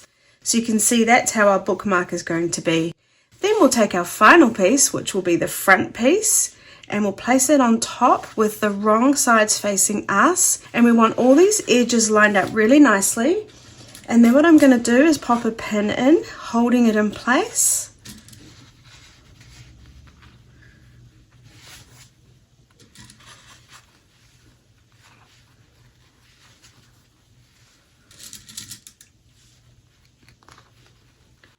Now we're going to sew around the edge, leaving an opening so that we can turn it right sides out. And when we leave the opening, we want it to be on a side where there's only the 2 pieces of fabric, the front and the back. We don't want to leave the opening on this side where we also have our little feature fabric or our sleeve. So let's make sure we leave the opening on one of these sides. And now let's sew. So now we're going to sew around the edge, remembering we're leaving an opening on a side where we only have 2 fabrics, and I'll start about 1.5 inches away from the edge. I will do a back stitch, and I've got my 1/4 inch foot on because I'm just used to it. You might want to just use a regular foot and just sew at 1/4 inch seam allowance. So I'm just going to sew down, and then when I get to the edge, I'm doing my best guess at being 1/4 inch away from the edge of the bookmark, and then I'm lifting up my foot, making sure my needle's down and turning, and then I'll carry on. Again, doing my best guess, turning.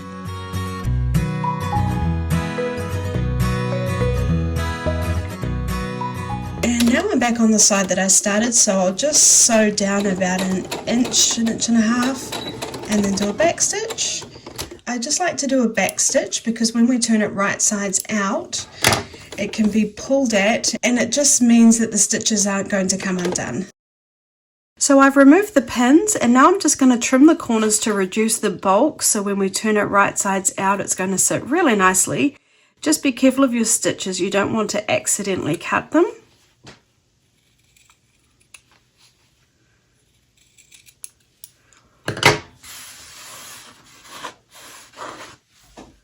So now I'm just going to find the opening, pop my fingers in and grab it and pull it through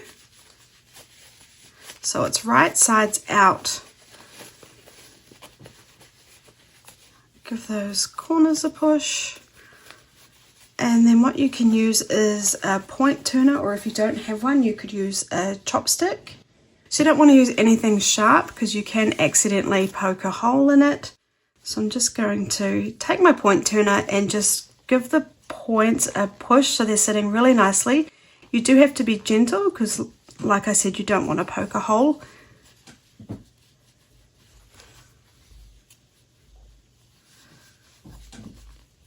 Okay, and we'll do that for all 4 corners.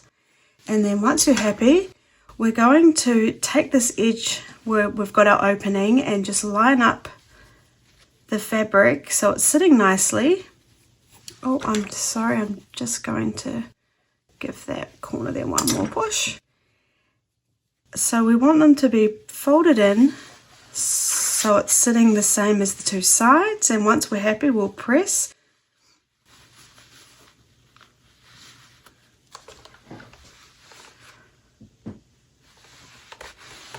Just going to give the whole piece a press now.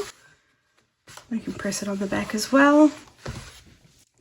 So we just want where we have that opening to be sitting really nicely, so when we sew around it you can't even tell that it was there, and that's looking pretty good to me. So I will just pop a pin in, and now what we're going to do is just sew around the 2 sides, which will just be a top stitch, which is decorative, but it also just closes this little opening. So now we're just going to stitch down where we've got just our front and back piece. So we're going to go down and then across, and I will do a back stitch. Some people like to stitch around the whole bookmark. I just think it sits nicer if you don't, but that's entirely up to you.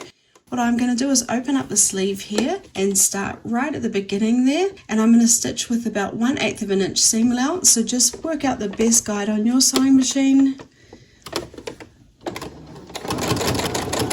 And I'm going to come forward a few stitches, go back and then forward, removing my pin once it gets in the way, making sure it is all still sitting nicely.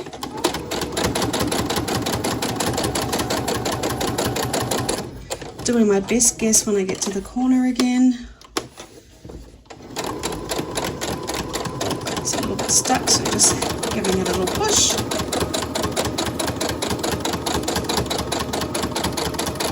Then when I'm coming right up to that edge again, I just will do a back stitch. Okay, and then trimming our threads. So there's our finished bookmark. Isn't it cute? I gave it one more press, trimmed the loose threads, and I did make these cute little inserts to go into it because I figured if you made them for gifts, people might not know exactly what they're for, and this way they will. it says, "I'll save your page," and then when they pull it out, it says, "This little bookmark was handmade just for you." And these are found in my pattern, which is available in my Etsy shop. I'll put a link in the description below. If you've enjoyed today's tutorial, please make sure you subscribe and hit the bell button so you never miss a video. Hey my quilty friends, it's Stacey, and in this video I'm going to show you how to make a bowl cozy. Now, these are my best idea to make for someone to give. Believe it or not, everyone who receives one absolutely loves them.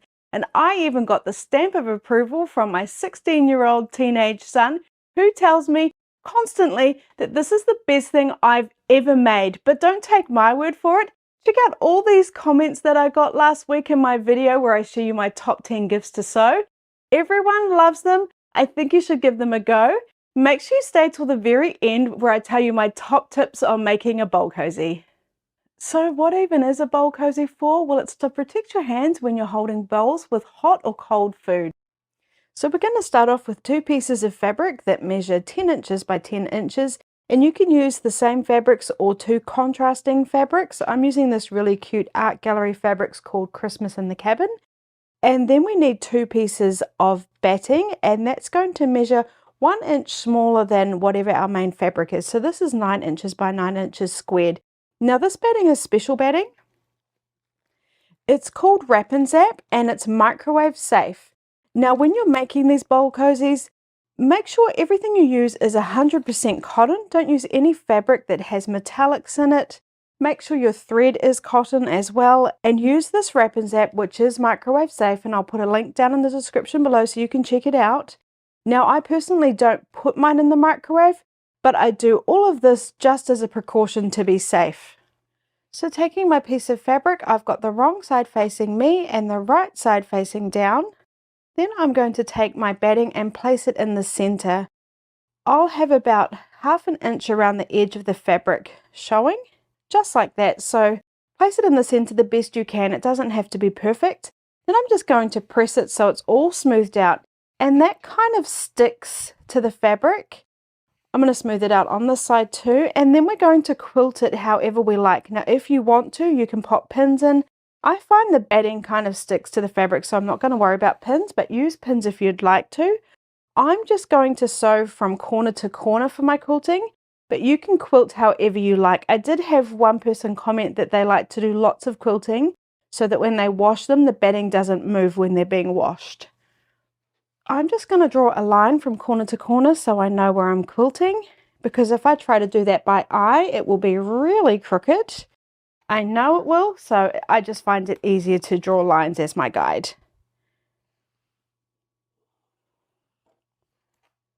Now I'm just going to sew along both lines.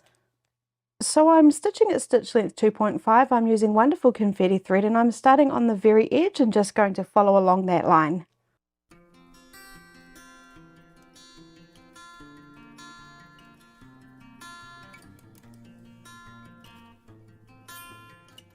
Coming off the very edge, cutting my thread,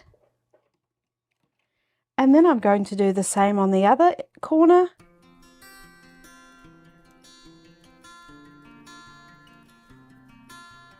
Okay, let's make our darts.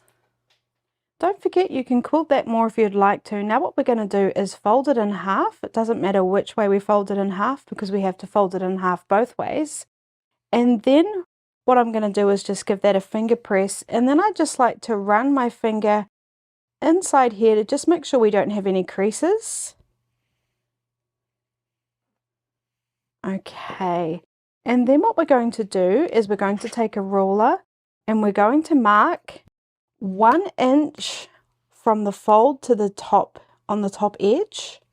So I'll just find my 1 inch mark on my ruler, line that line up on the edge. And you'll notice that it's a little bit fatter where the batting is versus the fabric. I'm going to line it up on the batting. So marking that 1 inch mark there, then I'm going to come down and mark 2 inches along the fold. And again, that batting's a bit fat, so we'll line it up along the batting. And then what we're going to do is draw a line to connect those 2 dots. And what that is our sewing line to create our darts. Now, there is a quicker way of doing this. what I've done here is I've drawn exactly the same thing on a piece of card, 1 inch from the side edge across on the top and then 2 inches down. Then I drew the line, and now all I'm going to do is cut along that line. Then what I can do is place that on all of my corners, make sure that the edges of the piece of card are lined up with the edges, and then I'm just going to draw my lines, and that's going to be much quicker. Now, if you're going to get it wrong and accidentally draw the line on the wrong side, you could just, on this long edge here, just write fold, so that you make sure that you are always placing the lines on the right. Just to make sure you are placing the right edge on the right side to get that proper dart. So now I'll come down here, line up the edges and draw my dart. Now you can do it the other way I just showed you, or like this. But if you're making a whole lot, you might find making this little template saves you a lot of time. I'm just going to pop a pin here next to that line that I drew just to hold it in place. And again on this side. Now when we did fold it in half, do make sure these edges here are all lined up nicely. I forgot to mention that. Now what we're going to do is sew our darts. So starting on that very edge again, I'm just going to follow along my drawn line.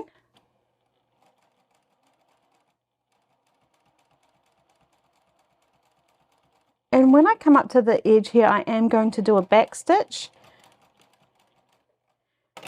and cut my thread. And I'll do the same on this side. Now we want to do the back stitch where we've got the fold there. So I'll go forward a few stitches, back a few stitches, and then carry on to the very edge.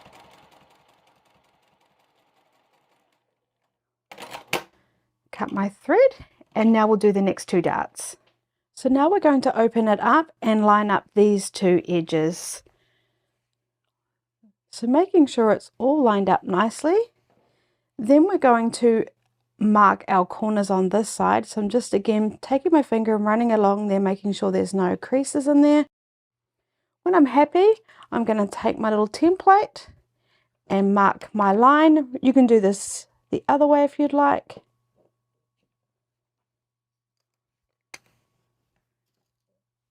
We'll just pop a pin in to hold it all in place nicely. And doing the same on this side, making sure those edges are lined up. No crease in there.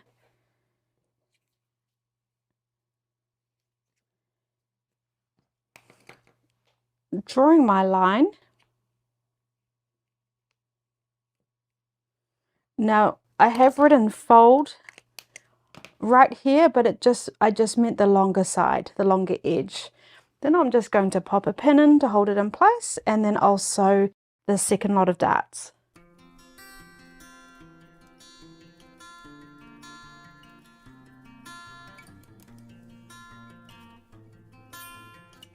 Okay, now I'm going to remove my pins, and I'm going to do exactly the same process for the other piece of fabric we've got.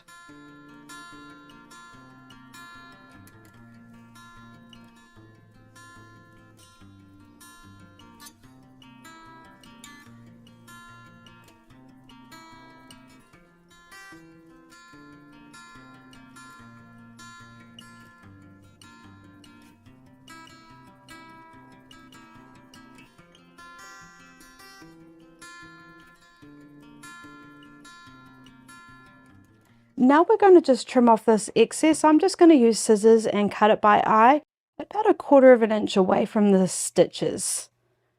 And we'll do this on all 4 darts on both pieces.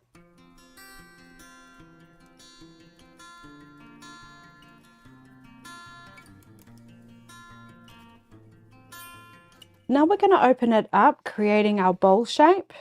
So we've got the right side facing us. Then we're going to take our second piece and make it so that the bowl shape is facing down so we can have it right sides together. So I'm just going to place that second piece right in there so they're all sitting together nicely, and we've got right sides facing each other. Then what we want to do is we want to line up all the edges. So I'm going to line up the edges on the points here and also where they join. Now if you don't like the points, you could actually round them off before we get to this part. I personally like the points, but I know some people do like those rounded off. So all you would do was make a circle shape and then trace around the edge of the circle with it lined up on both these edges, so you get a nice even rounded edge on all 4 sides. But for now, what we're going to do is I'm just going to line up all my points and I'll pop a pin in to hold them in place. And we want to make sure all the edges are sitting nicely.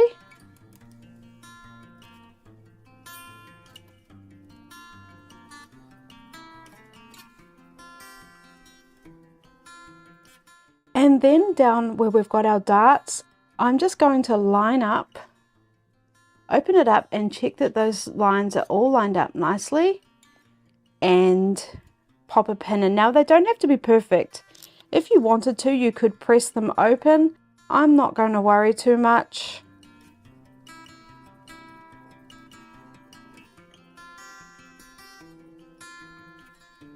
I've actually decided to nest the seams, so I've got one set of seams going this way, one set of seams going that way, and then I'm just lining them up the best I can.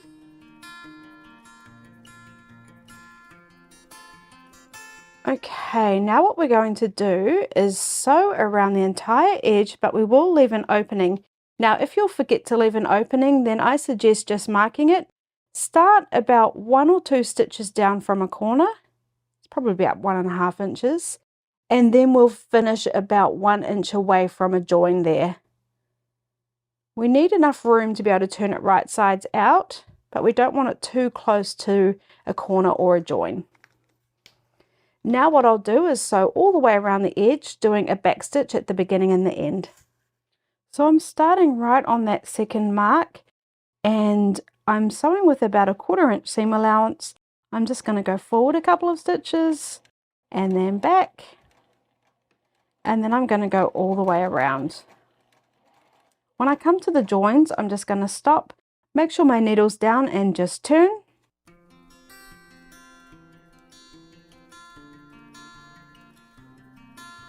Coming up to the corner, doing my best guess at that 1/4 inch seam allowance, making sure my needle's down and turning again, and carrying on.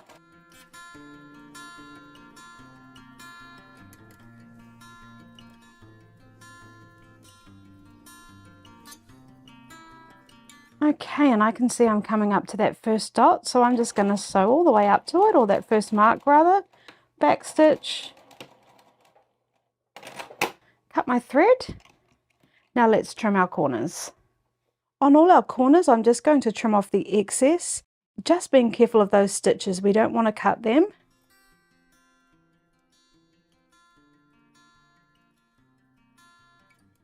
Okay, now we're going to find our opening. I'm going to put my fingers in and I'm going to grab this corner here, and I'm just going to gently ease out the bowl cozy, turning it right sides out.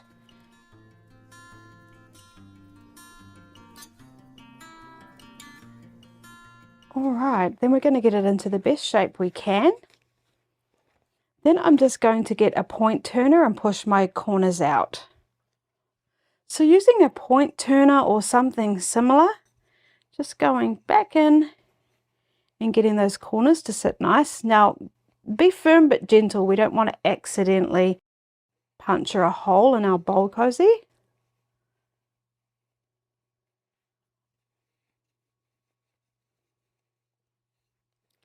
Okay, that's looking good. Now what we're going to do is just give it a little press so we can get these seams sitting really nicely. The first thing I'm going to do is just find my opening, and we want to make sure that's sitting really nicely. So I'm just folding in those edges about 1/4 inch because that's what we sewed them at.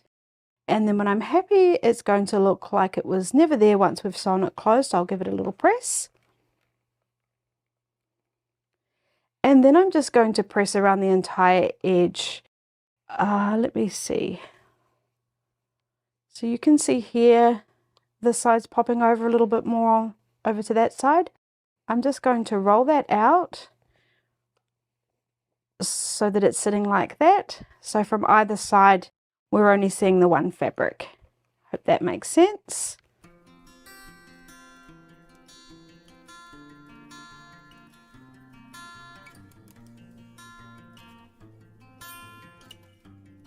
Okay, that's looking really good, and you probably noticed me pressing more than just those seams. I ended up pressing inside. I just can't help myself. Pressing just seems to make everything look really nice and pretty. So now what we're going to do is do a top stitch around the entire edge, which is decorative but also closes up our opening. So I have popped a pin in there just to make sure it's sitting really nicely when I sew it closed. Now, I usually sew at a 1/8 of an inch, but I'm just going to be a little bit more generous today because I want it to catch that batting inside. But we also need to make sure we sew that opening closed. So it needs to be between a 1/8 of an inch to a 1/4 inch. Just work out the best guide on your sewing machine.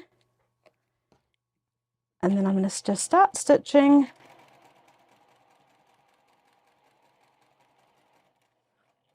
When I come to a corner, I'm just going to do my best guess.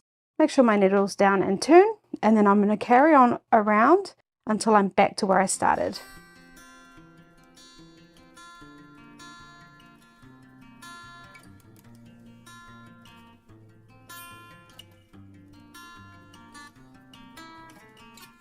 I'm just coming back up to where I started, and I'm going to go past where I started a few stitches, and then I'll go back a couple,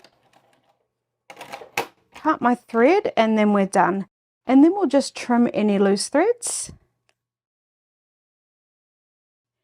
And then we're done. Now it is reversible, so you can decide if you use two different fabrics, which way you prefer it to sit. But there's our bowl cozy. Isn't that cute? So simple and easy, and yet really practical and fun. So I do like to start with a 10-inch square when I'm making a bowl cozy, and then I make the batting an inch smaller. Now the reason I do that is because in a previous video where I've done a bowl cozy, a lot of people said they found it hard sewing through all the layers.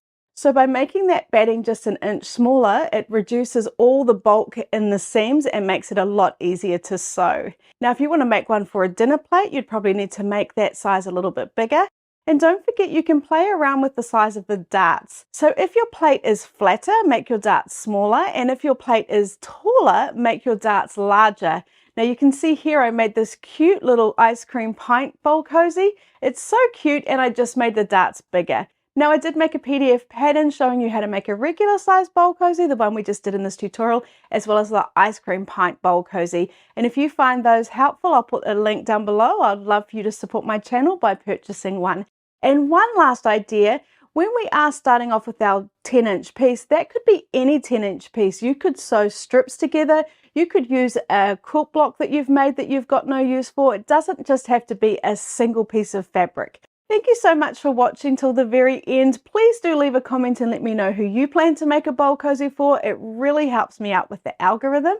And if you're looking for other small gift ideas to sew, check out my top 10 gift ideas to sew in under an hour. It's a really popular video, and I've got a lot of great ideas for you. Thanks so much, and I'll see you in the next video. Hi everyone, it's Stacey. Thank you for joining me in my Learning to Sew series. Today we're making a pillowcase using the Burrito method, and that's when we only need to sew one seam to attach our cuff, detail and body together. And then we'll be doing French seams, and that's when we sew inside the seam so we don't see any raw edges. But before we get started, press your fabric and then we'll get cutting.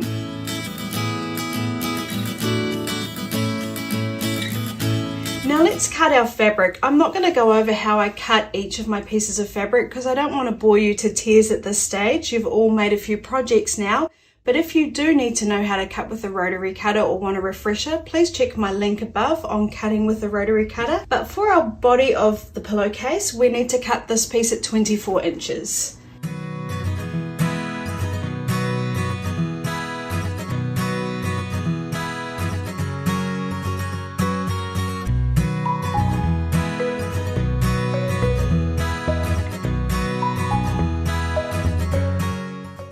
So for our cuff, we want to cut that at 12 inches wide.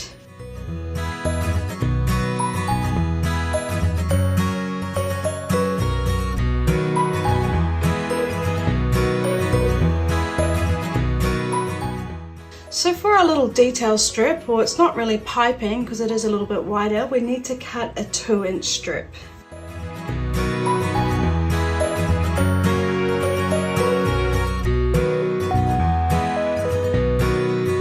Now we're going to give this 2-inch strip a quick press.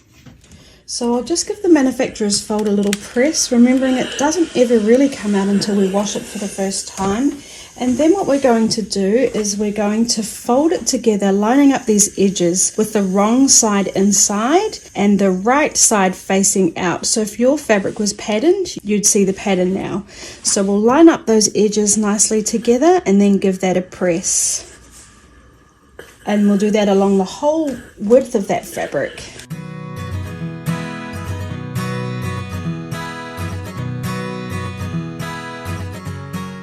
So now we're going to lay our fabric, and we're going to start with our cuff fabric with the right side or the pretty side of the fabric facing us. Then we take our body fabric and we also have the right side facing us. And what we do is we line up all these edges as we go. So we want to do our very best to make sure the two edges of the fabric are nicely lined up.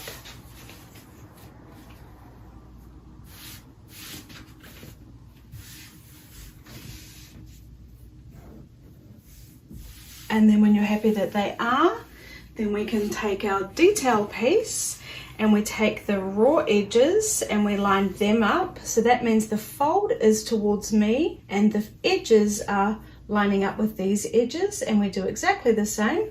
We line up all those edges. So just a quick close-up, if I show you those pieces that I've lined up, can you see how the edges are all lined up nicely? That's what we want to do along the whole width of the fabric. And now what we're going to do is take the body of the fabric and we're going to really carefully fold that up. We don't want to be too rough because then we'll mess up where we've lined up all our nice edges. And I'll just fold it to there, so it's going to be out of the way when we sew those seams. And then what we do is we bring up the bottom edge of our cuff and we meet that up to the edge of the fabrics as well.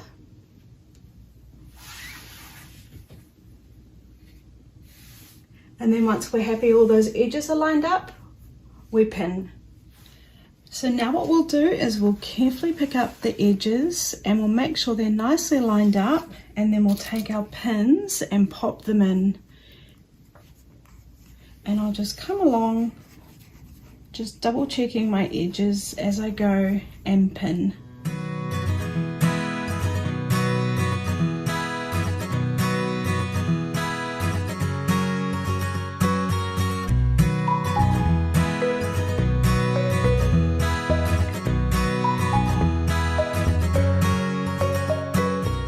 Okay, so once you're happy with your pinning, now we're going to sew.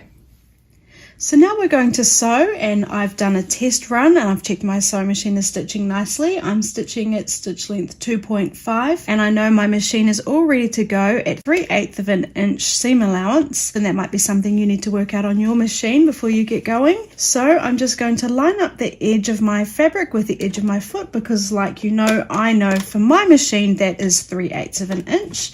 And then I'll just begin sewing all along the whole edge. I will do a back stitch because it can come undone when we're trying to turn it right side out. Now it might sound a little bit more clanky than usual, your sewing machine, because we are sewing through quite a few layers of fabric in one go. And remember, we're sewing nice and slowly. We're watching the edge of our fabric to whatever our guide is, and we're not watching the needle. And we can stop and adjust anytime we need to.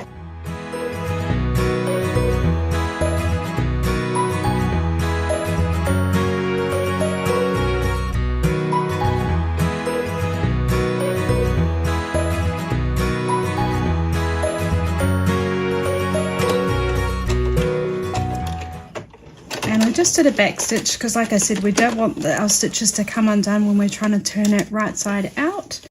Okay, so what we do is we're just going to pull out that inside fabric now.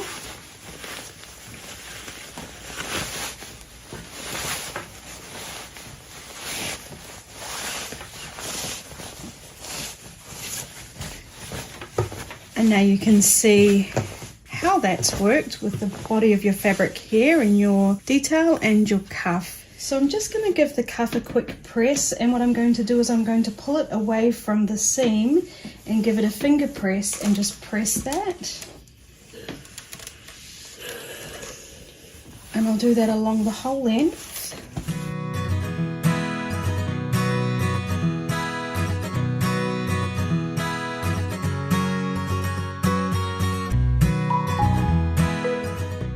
And then I'll just check the back as well. So I'm just going to pull it away from the seam so that I don't have any folds here. If I hadn't have double checked it, can you see how I actually would have ended up with quite a big fold here? So I'm glad I'm doing the back as well, because we don't want that. So I'm just going to make sure it's all laid out nice and smooth, and then just give those seams a bit of a pull, finger press, and then press.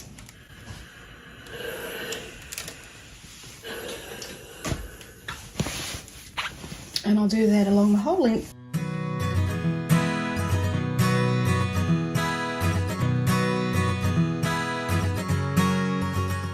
And then lastly, we'll just flip it back over, make sure it's sitting nicely, and then I'm just going to give it a press so we're getting a nice pressed fold on our edge here.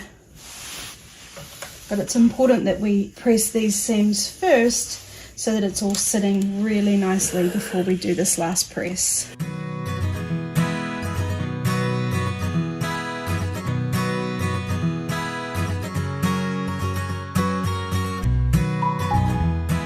Okay, so now we're just going to do a top stitch along this edge here, which I think just makes it look a little bit more professional and gives it a nicer finishing touch. So now we're going to do our top stitch, and what we'll do is we'll come in approximately 1/8 of an inch. It doesn't have to be exact, but what it will do, it will make our pillowcase look a lot more professional, and it will actually help that sit a lot nicer. So what you need to do is work out the best guide on your sewing machine to use, so you're going to get that 1/8 of an inch. So I know what I'm going to use, so I'll pop my foot down and I'm just going to sew straight along. And if you'd like, you can change your stitch length to 3, which just makes it look a little bit bigger. So I'm going to do that. Mine's on stitch length 3, and now I'm going to stitch along that whole length.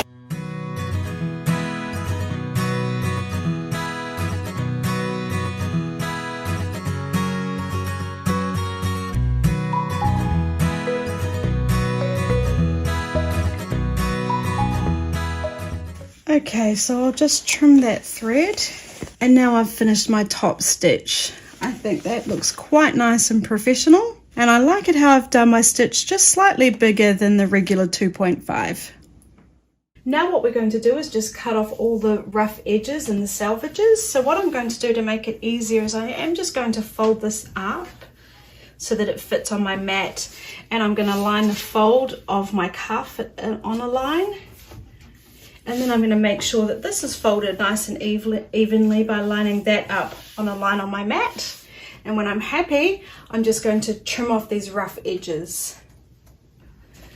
So I'll just take my ruler, and it doesn't really matter exactly where we're cutting it because we're just trying to get rid of all the salvages.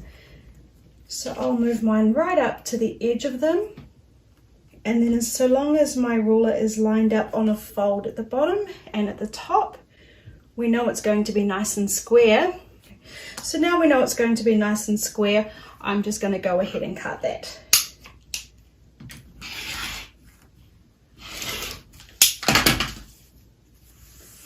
And then we'll do the same on the other side.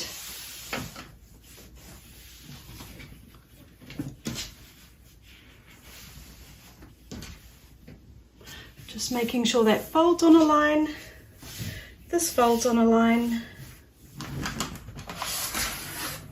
Whoop. And then I'm just going to cut off all these salvages.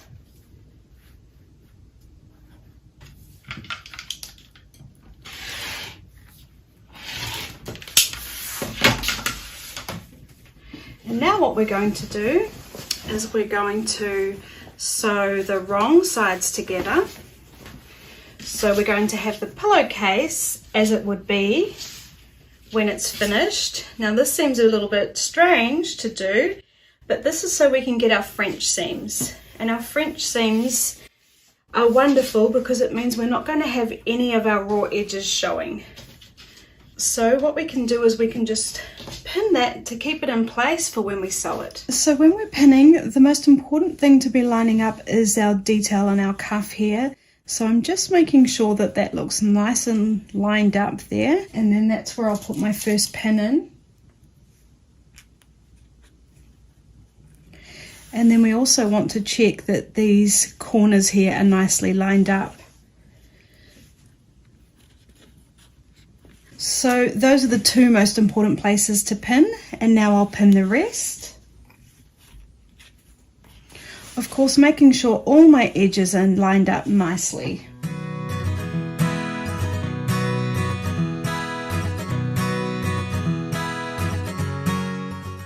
Now, if your edges aren't lining up nicely, what we could have done when we were cutting off our salvages was just check that and trim them at that stage. So if you've come to this point and they're not lining up, you might want to give them a quick trim.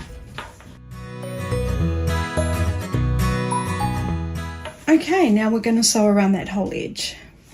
So now we'll sew along the whole edge, closing our pillowcase, and I've changed my stitch length back down to 2.5, and I'm going to be stitching with a seam allowance of 3/8 of an inch. So I will do a back stitch. I'll go forward a couple, and then I'll go right back to the edge of my pillowcase, and then I'll go forward, and I'm going to go all the way around. Now when it comes to this part where we're in the detail bit, you're going through quite a lot of layers of fabric.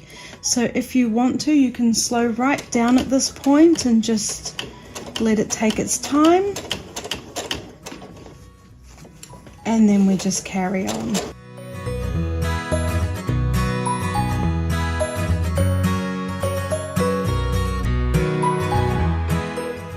And now I'm coming up to my corner. I'm just going to guess where I need to turn, so I'll stop, make sure my needle's down, lift my foot up and turn my pillowcase, and then put my foot back down and carry on.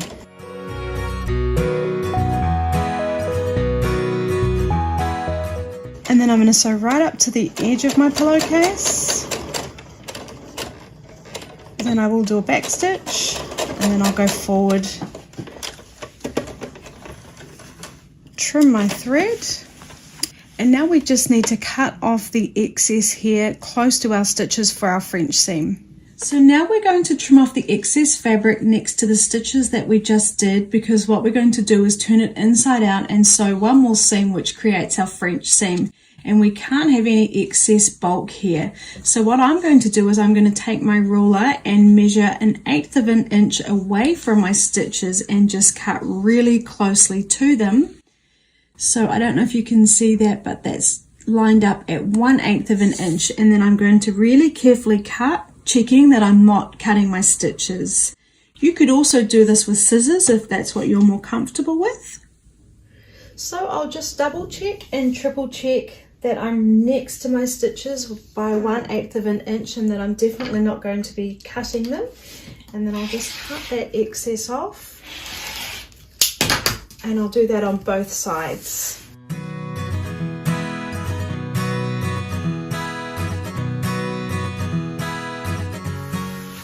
Okay, and then once we've done that, what we're going to do is we're going to turn our pillowcase inside out. And we want to make sure we're pushing those corners in nicely, or pushing them out rather.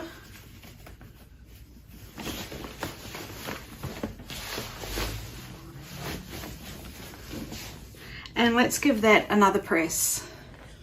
We're on the home stretch now, we're nearly done, but what I want to do is give these seams a nice press, and not so much on the cuff, but checking on the body of the pillowcase that these seams are rolled out nicely. Finger press them and give them a press so that they're sitting nice and flat and we don't have big creases inside. I feel like that's perhaps one of my pet hates. So we'll just roll these out, finger press and then press. And we'll do that on both sides. It just means not only are they going to sit nicer, but we're going to get a much nicer, accurate seam when we stitch by just going and doing these little extra steps with pressing. Okay, so now let's sew around that one last time to get our French seam. So now we're going to stitch one more time along this seam, and it's going to seem a little bit strange because it's all sewn in and nice and tidy, but what that means is it's going to enclose those seams, which is creating our French seam. So I'm just going to fold that open again. I'm not going to bother pinning because it's all sitting nicely and pressed, but what I am going to do is make sure I start right at the beginning. I'm going to stitch at 3/8 of an inch seam allowance. I'm going to stitch a couple of stitches. I'm going to go back right up to the end of the pillowcase and then go forward again. And then I'm just going to stitch right around the 2 seams that we've already done. And it is getting extra thick here, so you can just go nice and slowly.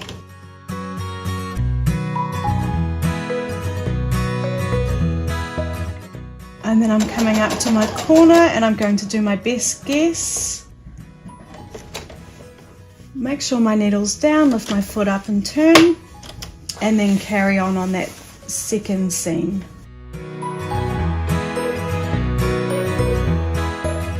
I'm going to come right up to the edge and then I'll back stitch 2 or 3 and then I'll go forward again right to the edge, and then I'll cut my thread and we'll just trim our loose threads, which is always one of the final things we do, so it's nice and tidy. So now let's turn it in the right side out.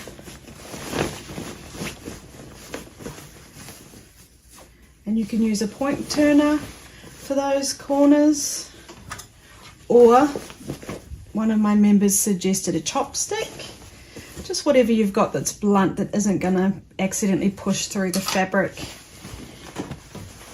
And then we've got our pillowcase, but we're going to give it one last press. If you're wondering why am I making you press again, well, to me that's just not sitting nicely. So I'm going to roll them out, those seams, make sure they're sitting nice and flat, give them a finger press and then a press, and then you tell me what you think.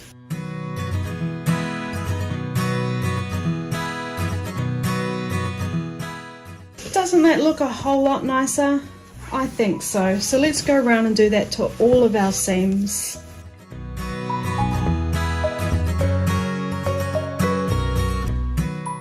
And then I'm going to give my whole pillowcase a nice press.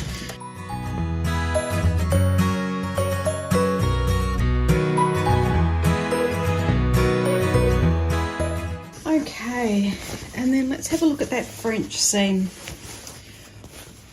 What do you think, guys? Isn't that pretty cool? It's meant that we don't need to have a special serger or overlocker to have really nice closed in seams. And it's a great little technique to know how to do. So now we've got our finished pillowcase.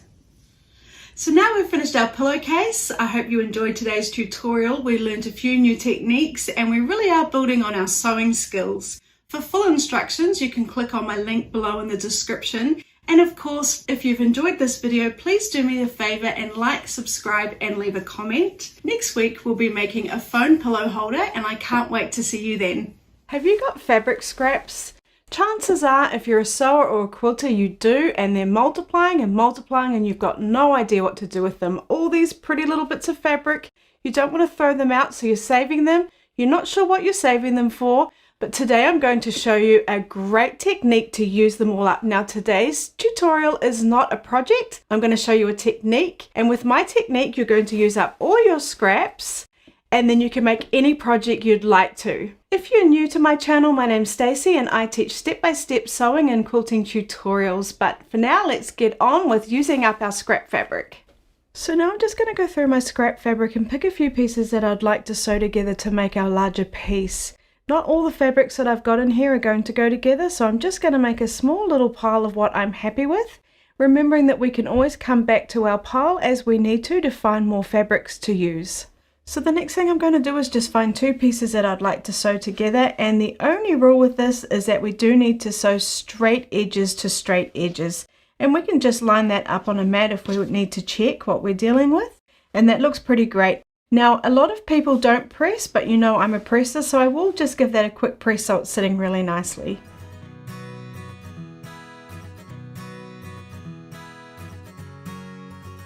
So all I'm going to do now is fold these 2 fabrics right sides together and sew them along that edge. Now this edge is not straight, so I'm just going to start a little bit below and we'll cut off that excess there. If you'd like to, you can use pins. I'm not going to worry about it today.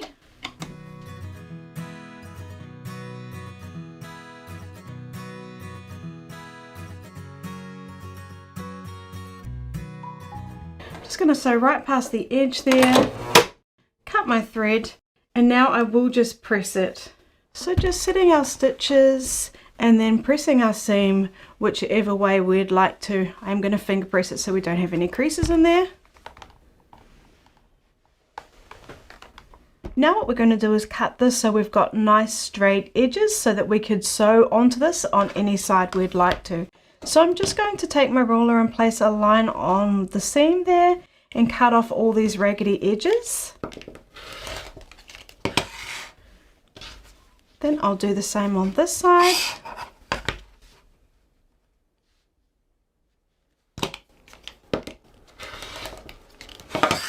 And depending on the scale of how big you'd like the pieces, you could save this to sew on again. And what I'll do is I will just check this edge here. And I'll just cut that so we've got a nice straight edge to sew along on this side. So now let me pick my next piece of fabric, and that one looks pretty good. I could sew it along here. It also fits if I sew it along there, but I think I'm actually going to sew it here. So we'll just give that a quick press and then I'm going to sew it onto this piece. So I can see I've got a nice straight edge here and a nice straight edge here, so I'm just going to line them up nicely. If I didn't, I'd just pop that over a little bit and then I'd trim it off after I've sewn it together. But it looks pretty nicely straight, so we'll just sew it like that.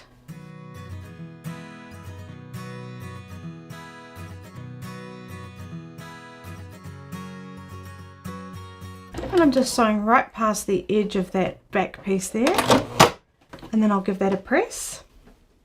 So I'm just going to cut off this excess here, so I've got my nice straight line. Again, I can save that little piece if that's the right size, depending on the scale that I'm trying to get. I've got some stitches there that I'll need to unpick if I come back to them. Now, like I keep saying, it depends on the scale that you'd like to use. If I was going to be making a whole quilt top using this technique, I would stick to this size and bigger. But if I'm making a little purse with it or a little coaster, then this is a little bit big. So at this stage, what you can do is you can cut it in half. So I could find the approximate middle and cut it in half. Or if I know I'm going to want to use it all up in my project, but I don't want it to just look like I've cut it in half, I could sort of cut it into 1/3 and then 2/3. So on this side it's going to be 2 inches, and then on this side it's going to be about 4 inches, just roughly, so that it looks like we've got all these odd pieces together. Which now gives me, once I've sewn different pieces onto either side, 2 completely different looking pieces. And then all we do is we just keep going. Now, I could sew this on to this side here. Let's do that. So I gave my new piece a press, and I did just cut that edge because it was looking a little bit wonky, so I know I've got a nice straight edge to work with. I'm just going to place them right sides together. I'm not sure how straight that top edge is, so I'm just going to be moving down a little bit and sewing just like we have been. If you'd like to, you can use pins at this stage. And just when I come up to these seams, I'm going to make sure they're being sewn down in the way that the seams have been pressed. So this seam is going that way, it's going forward, so I'm just making sure as I sew over it, that's how it will sit.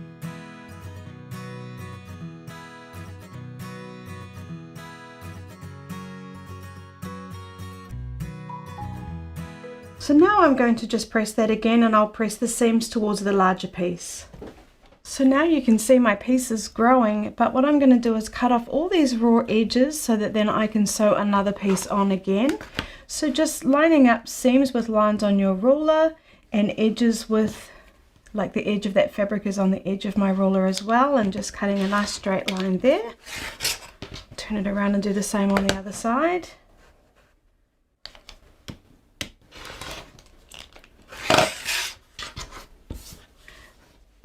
And I will do it on this side as well.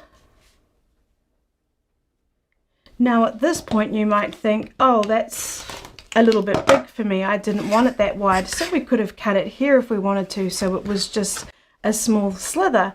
Or what we could do is now cut it in half down the middle. We could cut it in half perfectly down the middle, or we could cut it in half just a little bit lopsided again, so we're getting really different looking pieces. Oh.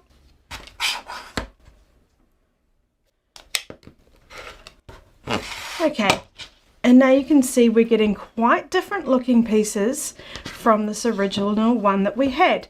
And then I'm just going to carry on and carry on. So what I could do next is I could think, well, I want a piece to go along. Sorry, let me move those out of the way. You could think I want a piece to go along this side, but that one there would look pretty, but it's not quite big enough. So then I'd find another fabric.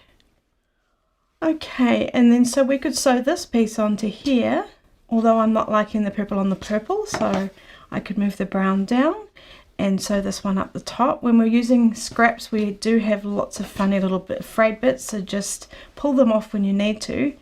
So can you see how that will look pretty?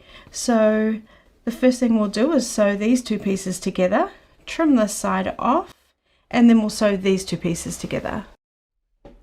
So I've sewn those two pieces together, and then I'll just trim this excess off at the top here.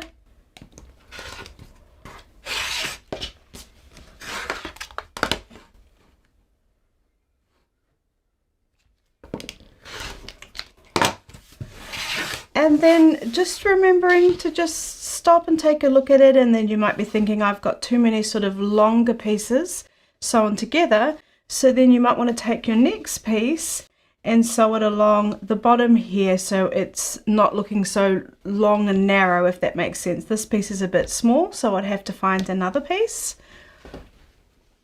maybe this one, and then sew on. And remembering we can cut them into smaller pieces as we go, and just have fun with this. There's no rules. The only rule is that we start off with two straight edges. So then what I'll do is I'll just carry on and sew as many pieces together that I need to make the piece that I need for my project. Perhaps you want to make a zipper pouch and it needs to be, let's say, 8 inches wide by 5 inches tall, then that's what I would do. So I would just carry on, and then if I wanted to sew these two pieces together, I would work out how I would sew them together. So let's say I want to sew them together like that. Well, then I would just add on some here so that they're going to fit, and I'd sew them together. Then I might like to take this piece and maybe sew it here. If you can imagine, I've got a piece here, so I would need to add some on here, and so on. So it's kind of like a jigsaw, and then you just keep going until it's the size that you'd like it to be. Now just have fun with this. It's meant to be a really fun way of using up your scraps. So here are a few things that I've made using this technique. You can make absolutely anything you want. The sky's the limit. You could even make a whole quilt top with it. Or you might want to make smaller quilt blocks and then sew them together. So I've got a little heart coaster, a zipper pouch, and these are all tutorials that I have. I'll put a link down below if you'd like to make any of these. And I even made a book cover. But honestly, you could make absolutely anything you'd like with this technique. One last tip, just to speed it up, is what you can do is get a longer strip and then sew on a whole lot in one go. So we could sew this one down there, take another piece, pop that one there, and so on, adding them on, and then you'd sew along this edge, press, and then cut them to get your nice straight edges.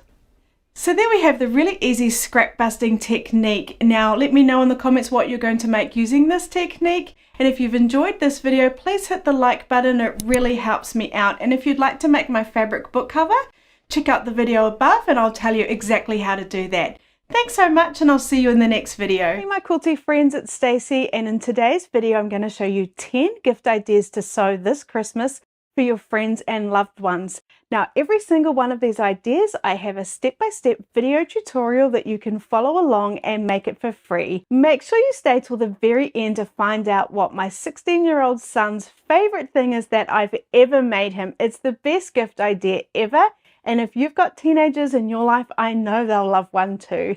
So let's get going and start off with number one. So my first idea is, how about a tea bag wallet? Now, I must admit this is probably my favorite gift to give because I am a big tea drinker myself. And I know that the few that I've made to give away, the people that I've given them to really love them too. I know that my friend Michelle that works at Eliso, I made her one as a thank you gift, and she took it all the way with her to Birmingham in the UK for their quilt show. So that was super special. The thing I love about them is you can use your favorite fabric. We open them up and they hold 6 tea bags, or you can put whatever you like in there. I know one of my friends showed me that she was putting different sugars and what have you in here. It also works for that as well. What about a book sleeve for your favorite book lover? Or they're actually perfect for Kindles as well. Now, I have a free tutorial showing you step by step exactly how to make one. You can make them whatever size you like. I do give you the instructions to make this size, which is a pretty standard size for a book sleeve. We've got a snap there, and then it's lined with padding, so it keeps your book or your Kindle really nice and safe. And you can get creative too. Like I've made some here with little squares. Basically make up your front or back however you like, and then use my tutorial to finish off and make your book sleeve. Any book lover would love one of these to protect their books. So this next idea goes with the book sleeve, or you could just make this as the gift itself. But what about a really cute little corner bookmark? These are so quick and easy to make, and I have a tutorial again showing you how to make these step by step. And if you wanted to buy my pattern, if you do like having a PDF document to reference to, I do have one that includes these really cute little printables, so that they'll know what it is. Because if you gave someone this, sometimes they might be like, what on earth is that? So I made this little printable to go inside. It says, this little bookmark was handmade just for you. I'll save your page. And we just pop it in like that, and it makes the perfect gift. So this is another neat idea for your favorite book lover. I get so many messages that people have made like 20 of these to give as gifts at church or at their quilting guild. But I think you'd find that this is a really nice, practical, quick and simple gift to make this Christmas. So the next gift idea I have for you is a snap pouch, and these are one of my favorite things to make. I think I'll probably say that for all of these ideas because I do think they are great gift ideas, but a snap pouch is just so quick and easy to make and just so handy. So in my tutorial, I show you how to make this size, which is absolutely perfect for a gift card. So if you're giving someone a gift card this Christmas, you could make this cute little snap pouch and pop their gift card in here. And then in my video, I also say one other idea is you could attach a little bit of ribbon and hang it on the Christmas tree. But other than that, it's just a cute little size to go in your purse, let's say for business cards or what have you. It's just a nice little size, but again, you can make them any size you like. You can see here I've made a bigger size, which again is just so nice and handy just to pop a few things in. So think about a snap pouch for your favorite girl in your life. Now what about a no-sew fabric book cover? I don't even have one to show you because I made some and I've actually given them all away. They're absolutely adorable and I love making them as gifts. Now the thing that I love most about them is that it really does highlight your favorite fabric. So if you've seen a fabric in a shop that you think would be absolutely perfect for someone, I don't know, like maybe for a teenage boy, maybe it was Star Wars or what have you, a no-sew fabric book cover is absolutely perfect for them. I mean, these would be great for them to take to school as well because it does protect that book from getting battered in their bag. So this is a really nice gift for your favorite note taker, or even for kids for them to take to school. So the next idea is an oldie but a goodie. What about a reversible fabric box? Make it with your favorite Christmas fabric, or for that matter, any fabric you like, and fill it up with goodies to give to someone this Christmas. I find them absolutely adorable, but super useful too. I know I personally have one next to me where I sit in the living room, And I've got things in there like a nail file and lip gloss. I don't know if you know this, but I'm obsessed with lip gloss, hand moisturizer, etc. I mean, you can put anything you like in these. They're super useful once you've used up all the gifts that are inside. So I think this is a really neat and practical gift idea because you're making something that will hold other gifts you want to give as well. What about a key fob wristlet? Now, these are just a super handy and practical gift idea, and they're super quick to make up. And if I was going to be making some, I'd probably batch make them. If I was making 10, I would do each step 10 at a time, which is called batch sewing, which makes it a whole lot quicker to make. In fact, use that idea for any of these gift ideas that I'm giving if you plan to make a whole heap to make the process a bit quicker. But back to the key fob wristlet, this actually made Sharon Holland, who's a Art Gallery Fabrics fabric designer, this made her Gifting Handmade Makers Showcase. It's a bit of a tongue twister for day 5. So go check that out, but I was super happy. She thinks it's a great gift idea and so do I. Don't forget, I'll be putting all the links for these videos down below, as well as making a playlist for you, so it's super easy to find all the tutorials on the gift ideas I'm showing you. How about some heart coasters? Now, the thing I love about this gift idea is it's a scrap buster. You can use your favorite fabric. You could do what I've done here and use your favorite Christmas fabric. I must admit I'm a little bit obsessed with this candy cane fabric this year. I've used it for all my Christmas projects. I absolutely adore it. I've got it on the back there. And I think they're absolutely lovely. And if you need a gift for a hostess this Christmas, it would be really nice to make up a set of, say, 4 or however many are in the family, and then pop a little ribbon around them, and that would just make a gorgeous gift for a hostess. Or perhaps you're giving someone a beautiful mug. It would be really super nice to make them a little heart coaster to go with it. Next up, we have a cord organizer. Now, these are just such a really useful, practical gift idea. Anyone loves receiving them. When I originally did my tutorial, so many people commented that they were going to make one. I remember Janie commented saying that she was going to make one for all her neighbors for Christmas last year. They're a really neat practical idea. Now, they do have snaps, and I think this is the third project I've shown you with snaps. And if you don't have any snaps or you've never used them before, well, first of all, they're really easy, but I just think they're a really nice investment to have in your sewing arsenal to make some really fun gifts. If you don't have a snap set, you need to have the pliers and the awl and everything. It's about $30, and I think you'll find you will use it a lot. So think about a cord organizer. They're also great for those teenage kids who are really hard to think of gifts to make for. Last but not least is a bowl cozy. Now, these are again an oldie but a goodie. Now, if you've never used a bowl cozy before and you think that's a really odd gift, I don't think I would use it. Well, don't knock it until you've tried it. I'm telling you now that I have the stamp of approval for a bowl cozy from a 16-year-old teenage boy who is probably the hardest person in the world to think of a handmade gift to make for. So if these impress a 16-year-old teenage boy, I think everyone would love one. And trust me, if you give one to someone who's never used one before, their eyes light up. They're like, these are amazing. These are so cool. How come I've never seen them before? There's nothing quite like getting a bowl of hot soup with a bowl cozy. So this is really a secret weapon. I think that you can't go wrong making this for absolutely anyone, especially that person who has everything or a real fussy teenager. And trust me, they might screw their nose up at it at first, but once they use it, they'll be a bowl cozy convert. So don't forget that for every single idea that I've just given you, I've got a step-by-step video tutorial, and I'm going to put all the links down below for you. Plus some of them have patterns, and I've got these also listed over on my blog.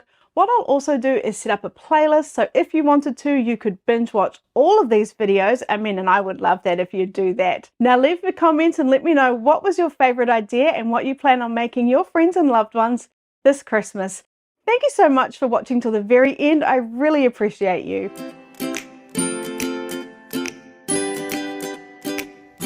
For this quilt, I'll be using 4 fabrics for my quilt top and fleece for my backing. And the first thing we need to do is give our quilt top fabric an iron. And if you're unsure exactly how to prepare your fabric to iron, you can always watch my video on that, which is above. But for now, I'm going to iron my fabric and I'll meet you at my cutting mat. Okay, so now I've ironed my 4 fabrics. What I need you to do is I need you to cut 4 6.5-inch strips from each piece of fabric, please.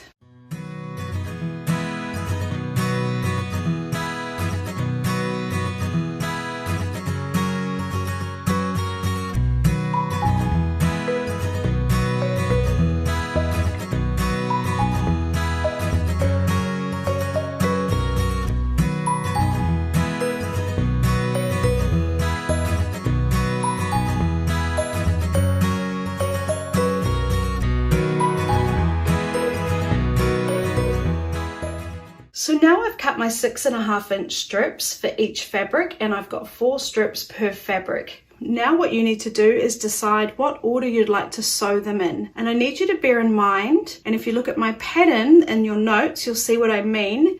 These outside fabrics always sit next to each other, and these inside fabrics always sit next to each other. So you just need to bear that in mind when you're placing them. For example, if these outside fabrics are very similar in either pattern or color, that may look quite heavy in your quilt, so you might want to split them up. So then I've pinned my number cards to the top of each column, and then that's the order we'll be sewing them in, and we need to sew them in the same order every time.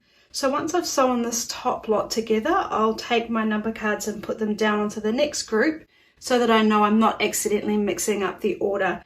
And you can find my number cards and my pattern in the description below. So I've got my strips ready to sew. I've put them in the order of 1, 2, 3, 4. I'm sorry, I didn't realize that I was standing behind and it looked like I had them back to front. So when you're sewing your strips together, sew them all in the same order. That's critical for our pattern design. So I'll take columns 1 and 2 and I'm going to sew them together. So now we're going to line our edges up and sew. You can pin if you'd like, that's entirely up to you.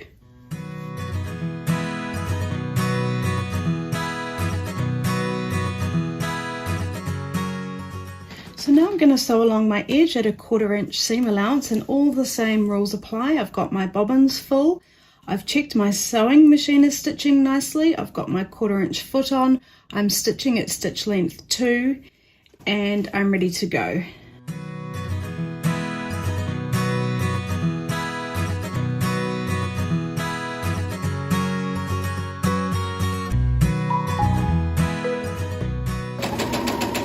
And then I'll just come past the end, trim that off, and then come back up to the top and attach my column 3.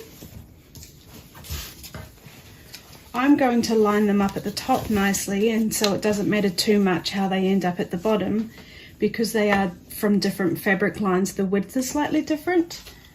So I've got 2 and 3. I'll line up the edges of my fabric and I'll pin them.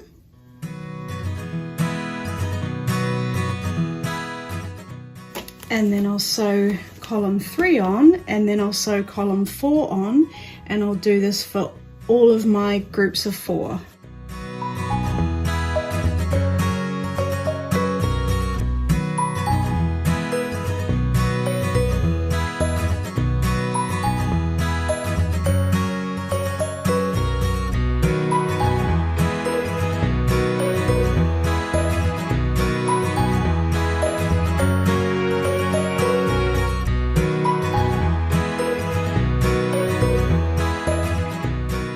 So now I've sewn my 4 columns together. What I would like you to do is to do the same, but for all 4 groups of your 4 strips, and then please press them. So set the seams and then press them all in one direction. So we've sewn our 4 groups together, and we should have 4 groups of fabric like this. We've pressed them and we've pressed our seams all in the same direction. Now we need to cut each of these blocks into 6.5 inch strips. Now it's a little bit longer than a standard ruler, so what I'm going to suggest is we fold it in half just once to get our first straight line. I'm not a big fan of folding in half. It makes me a little bit nervous, and it's not my favorite way of doing things, but sometimes it's the easiest. So that's what we're going to do now. So I'm just going to fold it in half, and I'm going to line up my line on a line on my mat and just cut my first straight line, making sure I'm losing all my salvages. So I'm lining it up, the line of my fabric on a line of my ruler, and I'm lining it up on a line of my mat, and then I'll cut.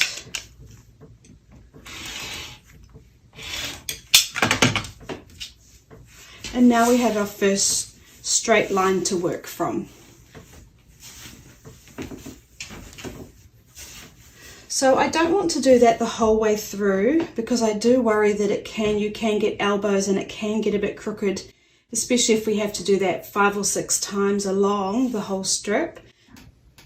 Okay, so I've spun my block around so that my edge that I just cut is on a line, and I've taken this ruler, which is much wider, so I can cut it 6.5 inches, and I'll have to do 2 cuts, but at least I know they'll be accurate. And what I've done is I've put some painter's tape on, and I've put it on right after the 6.5 inch mark, so it's not showing me what to line up my fabric with, it's just showing me that the mark right after the painter's tape is where I want to line up with. What it means is I won't accidentally cut it too big or too small, so long as I've always lined up with exactly the line after the painter's tape.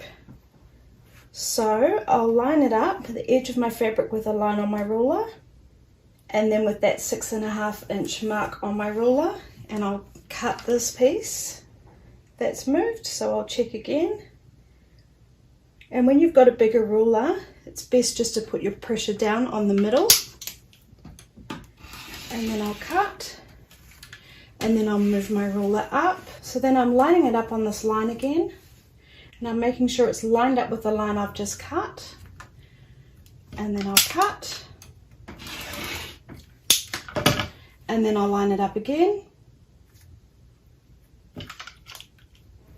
And cut. So we need to do that for all the fabric. We need to get at least 5 strips out of every block we've sewn together. You might get 6, in which case you'll have a few left over. So now I have my 6.5 inch strips cut. You should have 20, and now we're going to sew them together. So I'm going to take this strip, and I'm going to always remember that I've got my peach with my polka dots at the top left, and then I'm going to take a second one, and I'm going to have my peach polka dots at the bottom right, and then I'll fold them over and I will sew them together, matching up those seams. So we have to nest the seams here. So when we're nesting seams, we're taking the 2 joins, this side's folded over and going this way, this side's folded over and going this way. We match them up, push them together until we can't go any further, and then we take a pin, and I like to pin on this side, catching it at the back, and then I like to pin on the other side, making sure I've caught the back as well. And we do that on every join, again matching up those seams, nesting the seams. You can open it up to check that they're matched up, so we're pushing them against each other, they can't go any further. I can open it up to check it, then I'm just going to pin on the left hand side, the right hand side, and I'll do that for all the seams. And then we'll sew those 2 together. And as I come up to my pins, I'll just carefully take them out.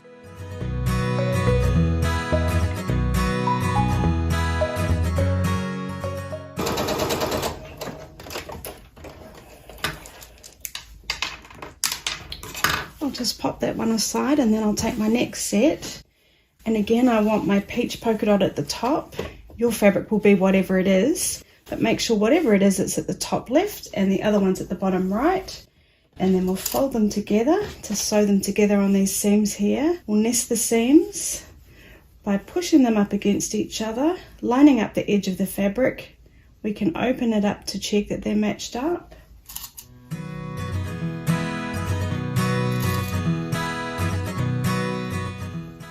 And do that for all the seams.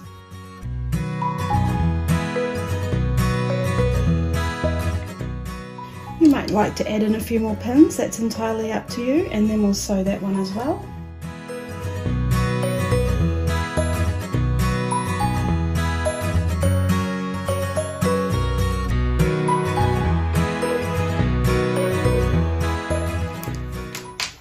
Okay, so do that for all your 20 strips, and then we're going to sew them together. And at this point, we can't go wrong in which way we match them up because they're the same on either side. So I could match them up there or on the other side, and it works perfectly.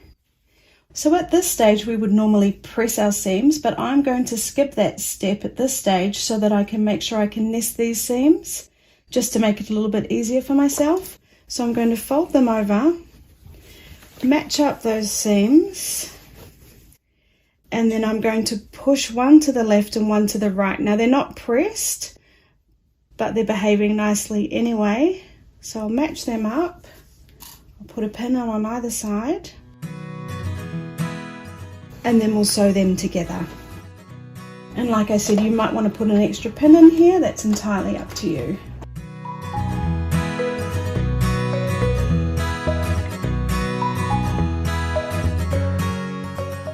Okay, so if you could do that for all of your strips, first sew them together and then sew those paired up strips together as well. And then once you've done that, let's give them all a press in the same direction.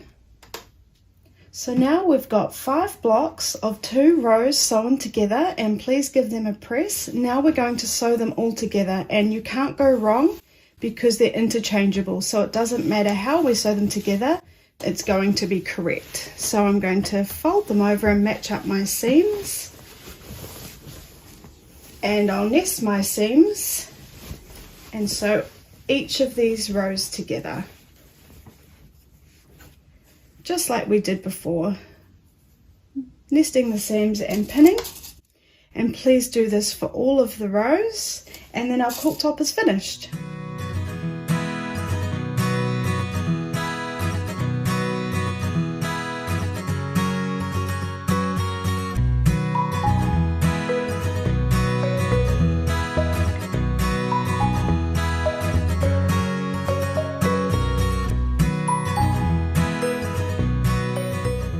And once all your rows are sewn together, please give your quilt top a good press.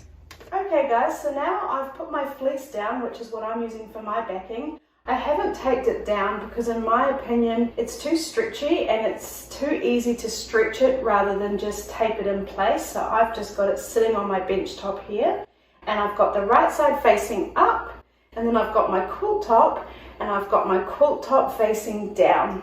I've given that a really good iron, or press rather, and then I've smoothed it out. And once I'm happy that my fleece is smooth, my quilt top is smooth, I'm going to pin it in place with some pins all the way around the edge, and then we'll sew.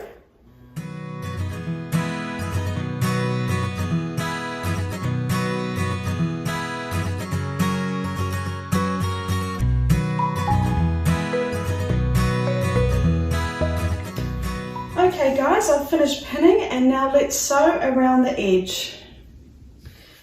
Okay, so now we're going to sew along the edge of our quilt top, and what we need to do is we need to leave a part of it open so that we can turn it inside out to finish it off. So what I've done is I've come along and I've put some pins in going in another direction to help me know that when I get to them to stop sewing. So what I'll do is I'll count 1 block, 2 blocks, and then I'm going to start from here and I'm going to sew all the way around, and then when I get to these pins facing this way down, I'll know to stop. So I've decided to use a standard foot rather than my 1/4 inch because I just want to get a slightly bigger seam allowance than a 1/4 inch. It's not a 1/2 inch, it's somewhere in between a 1/4 and a 1/2. So I'll begin sewing. I will do a back stitch, and I'm going to sew all the way around until I get to my pins.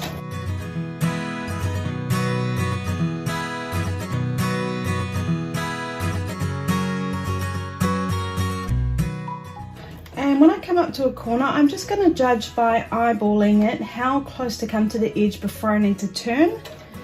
So we want to turn it about the same width of the seam allowance. So just eyeball it, make sure your needle's down, lift your foot up, turn, and then carry on.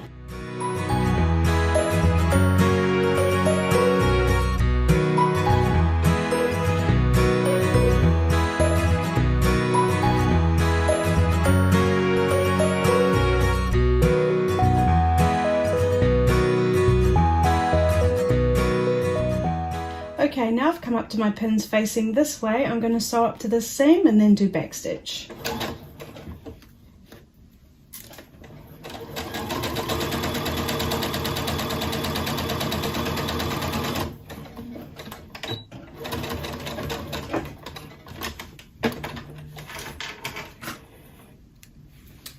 Now we just have to cut off this excess fleece. Okay, now I'm just going to cut the excess fleece off. This is a nice strip here, so I might actually straighten that up so I can use that as a ribbon to tie my quilt when I'm finished. But for now, I'm just going to cut this excess off. I'm going to line up my ruler on the edge of my quilt top, and I'm just going to cut all the excess off around all 4 sides.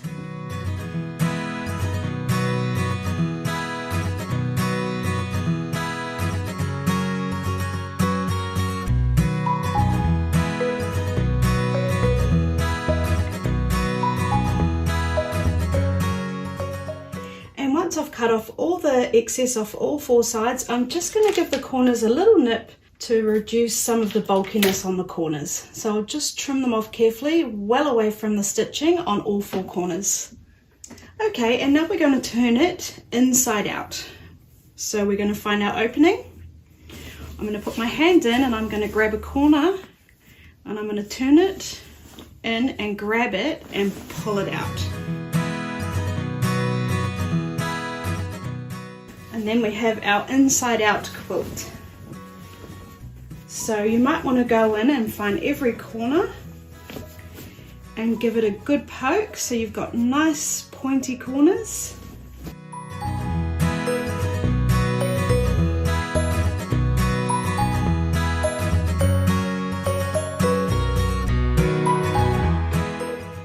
And when you've got all 4 corners done, you can straighten it out.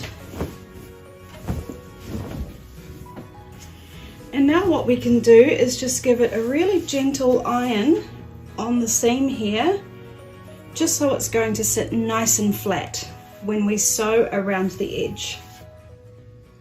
Okay, so I've just pressed along the top of the quilt top and I've just made sure that it's sitting nice on both sides, and be careful that you don't iron the fleece if you're using fleece because it will burn. And I just pushed it up and against it so that it's sitting nice and flat and pressed it. And then we just have this bit here where we have our opening. What I'm going to do is I'm just going to pull it down and just press that about the same width as my seam allowance, so that then I can fold this over, marry them up and pin it, and then we'll sew that closed. So I'm just going to press that so it's easier to fold.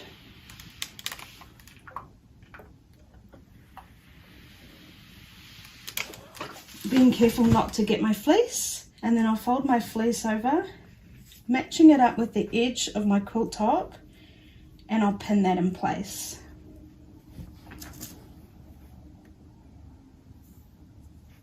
I'm actually going to come this way so I'm getting more of it, so that it's much more secure. It is a bit bulky and I feel like that's the best way to pin this.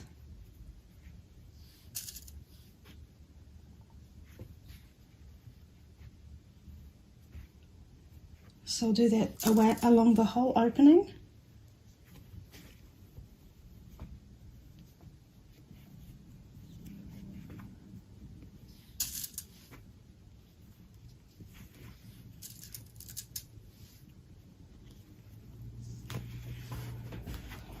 Okay, and now we're going to sew along the whole edge. So just make sure you've pressed down your quilt top so it's sitting nice and flat before we do that.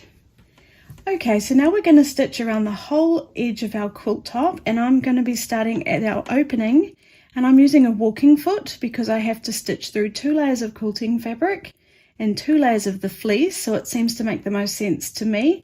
I'll be stitching at stitch length 2.5 and I'll be doing a back stitch.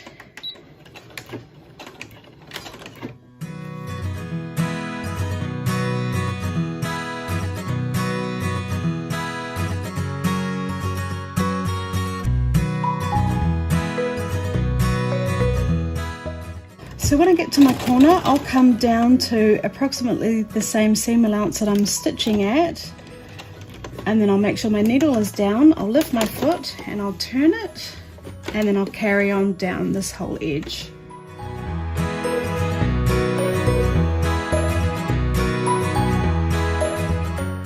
So if I can see the grey is sort of trying to come over to the front, I'm just pushing it back down and under so that when I'm sewing it, it's sitting nice and flat.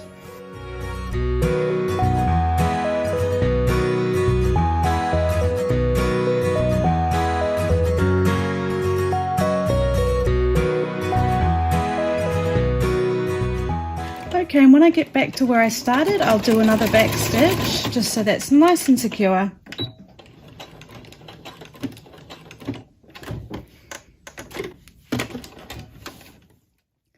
Okay, I'm going to quilt mine, and that's because although it's secure, the quilt top to the backing, I'm worried that when it goes through the wash, the quilt top stitches are potentially going to fray. So I feel like if it's quilted down, it's going to be much more sturdy and be able to handle the wash a lot better. So quilt yours however you'd like. I've decided to sew mine on the diagonal, and I'm actually going to eyeball it. So if you want to, you could do yours on the diagonal, and you could always use the masking tape technique and put some tape down showing you where to sew. You could eyeball it, you could do stitch in the ditch, anything you want. I'm using my gloves today because I'm going to admit it, I'm converted. I love them. So I'll see you in a bit. I just have to quilt this quilt.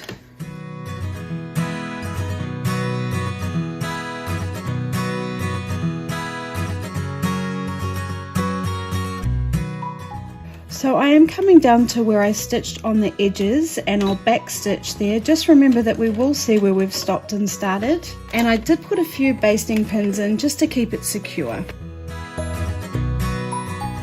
Okay everyone, I've finished my quilt now, and you can quilt yours however you want. What I decided to do was start at a seam, and then I sewed down. I turned, and then I went down, and then I turned and went down as many times as I could until I couldn't turn anymore, because I met up with another line that I'd already sewn, so that I didn't have too many stops and starts. I think most people find binding the quilt the hardest part of making a quilt. So in today's video, I'm going to take you through each of the steps and show you exactly how to do it. Now, we're not finishing it off traditionally, where we match up those ends, sew and cut on the diagonal. We've got a sneaky little trick to make that last little bit easier. And I have changed up a few ways of doing the binding compared to my previous videos, but what you should do is take what you've liked from the previous videos, take what you like from today's video, and then work out how binding works best for you. So let me show you how to do your binding. So the first thing we need to do is cut our strips for our binding. Now I like to cut mine at 2.5 inches, and different people have different preferences. I know some people like to cut them at 2.25 inches. So it's just a personal preference, and once you've made a few quilts you'll know what your preference is. But I was taught to do them at 2.5 inches, and that's just what I've always stuck with. So I'll cut my 2.5 inch strip. So I can cut them like that with my regular ruler, or I also have my Creative Grids ruler, which I like to use. So this is my extra large Stripology Creative Grids ruler, and I do like to use this when I'm cutting lots of strips. It just makes it a lot easier and a lot quicker. And I'll put a link down below if you're interested in checking them out.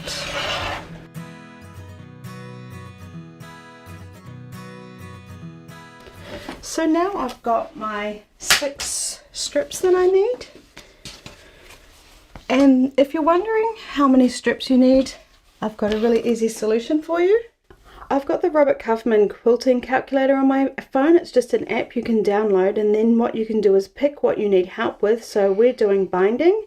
All we're doing is put how wide our fabric is, how wide we'd like to cut our strips, and I'm doing them at 2.5 inches, and then how big your quilt is. So if my quilt is 50 by 50 inches, it will calculate that I need to cut 6 strips. So it's a really easy way for you to find out how many strips you need to cut.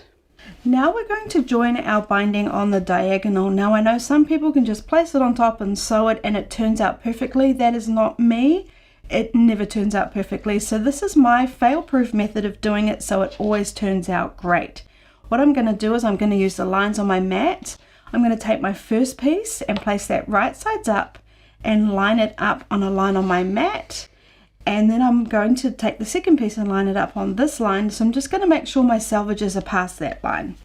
Then I'm going to take my second piece and place it down right sides together, but this time coming down on the vertical, again lining it up on a line on my mat. Now that way I know that both my pieces are perfectly straight, because if they're not perfectly straight, your strip will end up wonky. Now we do just need to make sure we're going past the selvages, and we are wasting a little bit of fabric here, so I'll move that one down a bit, and I could also move this one across.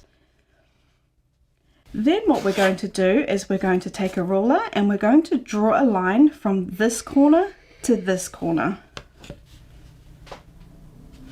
So just starting in the corner and drawing a line. And that's the line we're going to sew along. Then I do just pop a couple of pins in to hold it in place, so that when I sew it, nothing has moved and I know that it's going to be really nice and straight. So what I'll do now is carry on and I'll join all my pieces. So I'll move this piece over, but I'll flip this over. So again, it's the right side's facing up. I'll come to the very end and then I'll just do exactly the same thing until I've joined all my pieces. So now I'm just going to sew along the line I just drew. I'm not going to worry about a back stitch, and I'm going to stitch it stitch length 2.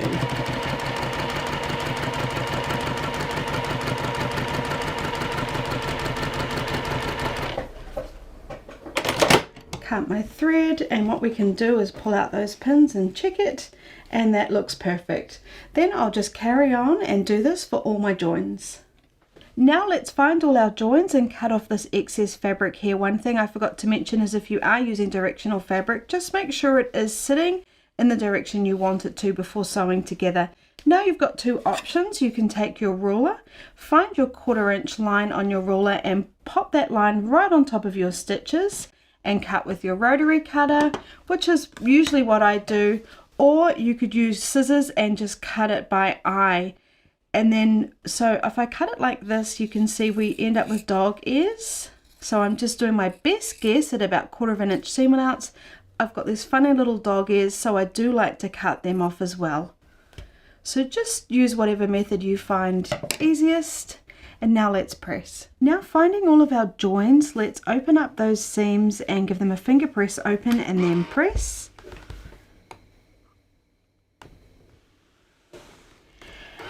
And the reason why we do that, why we press them open and why we do the diagonal join is so that when it's folded, those seams are distributed across this whole width here.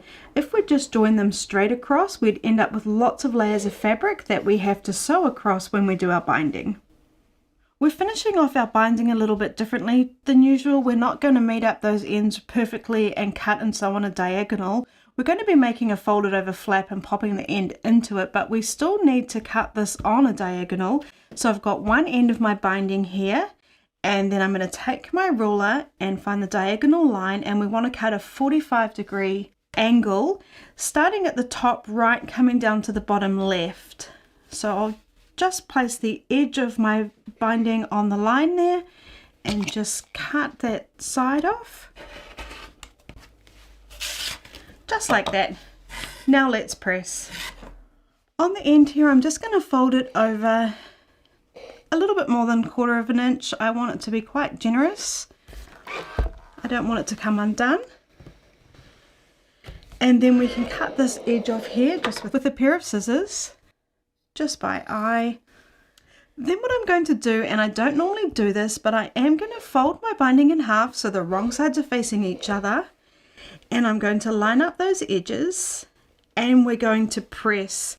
Now, I don't think this step is necessary usually. However, I do see the advantage in it that it's one less thing to wrestle with when we come to attaching our binding to our quilt. So let's press our binding in half so we've got the wrong sides facing each other. And then let's attach our binding. So I've quilted my quilt, I've squared it up, and I have videos on this. I'll put the link down in the description below. And now I'm going to attach my binding. Now I just want to decide how I'm going to finish off my binding before I attach it. So I could attach it to the front and then fold it over to the back, and then I could hand stitch it to finish it off. Or I could bring it back over to the front and then stitch in the ditch, which would then catch the back. But today we're going to do something a bit different. We're going to attach it from the back and then sew it down from the front. So now I'm working from the back of my quilt. The first thing I want to do is get my binding and line up the edges of the binding to the edges of my quilt. And we're just going to open this up and we're going to sew this down just a couple of inches. So I will pop a few pins in just to keep it in place.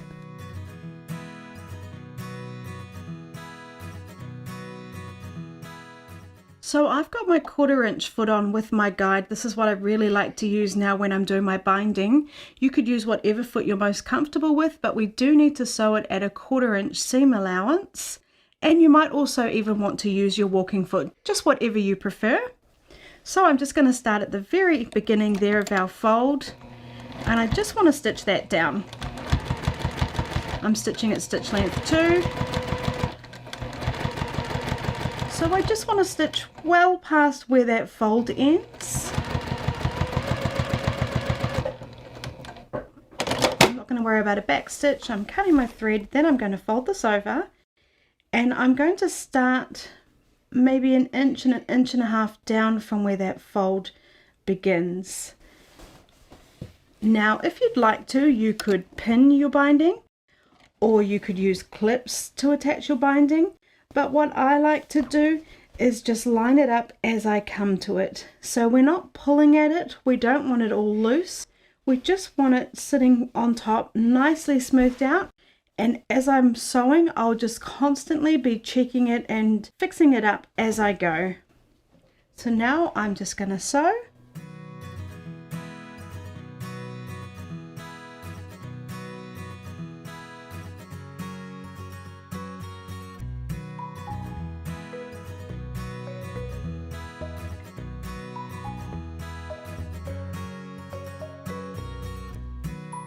So I'm coming up to my corner now, and actually my 3 layers aren't secure here.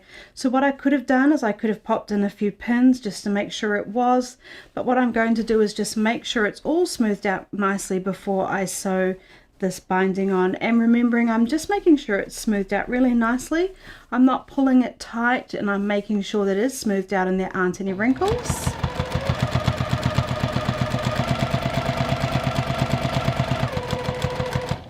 And then when I come down to the corner, what I'm going to do is I'm going to stop when I'm about 1/4 inch away from the edge. Now, if you're uncomfortable with that, what we could have done is we could have just popped a pin in to show us where that 1/4 inch edge is to let us know when to stop, but I'm just going to do my best guess. And then when I get to it, I've got 2 options. I could either do a back stitch, or I could lift up my foot with my needle down, turn, and then sew down towards the corner. I think both work well. So just sewing off the edge and cutting my thread. So you can see there what I've done. I've stopped when I've got to about 1/4 inch away from my edge. I could have back stitched or turn and sew off towards the corner of the quilt edge. Now what we're going to do is take our binding and fold it up and over. And so our binding's creating a nice straight continuous line there, and we've got this fold here on a 45-degree angle. Then what we're going to do is fold this down. So bring this back down towards you. Again, lining up these edges, so the binding edges and the quilt edges, and then at the top it should be even. So that's not even there, that fold is coming over too far, so I'll just bring that down a bit, and now that's correct. So my fold meets up with the edges of the top of the quilt, it also meets up with the edges of this side of the quilt. Then I will just sew until I get down to the next corner. I will do a back stitch, and then I'm going to carry on. And please, if you would prefer, do pop some pins in or some clips to help you as you attach your binding.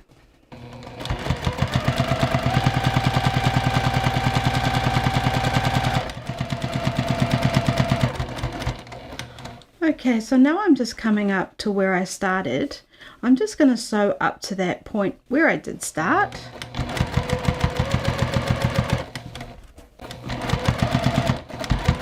little back stitch, cut my thread, and then what we're going to do is we want this binding to come past where we've left our opening so we can tuck it in inside. So I can see my stitches finished there. So all I'm going to do is cut my binding, and I'm just going to cut it on a diagonal again, just like that.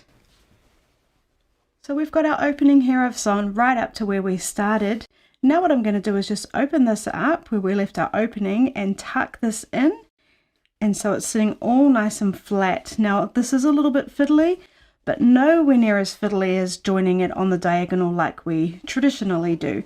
Just push it in until you're sure that it's sitting really nice and flat, and we will just pop a few pins in.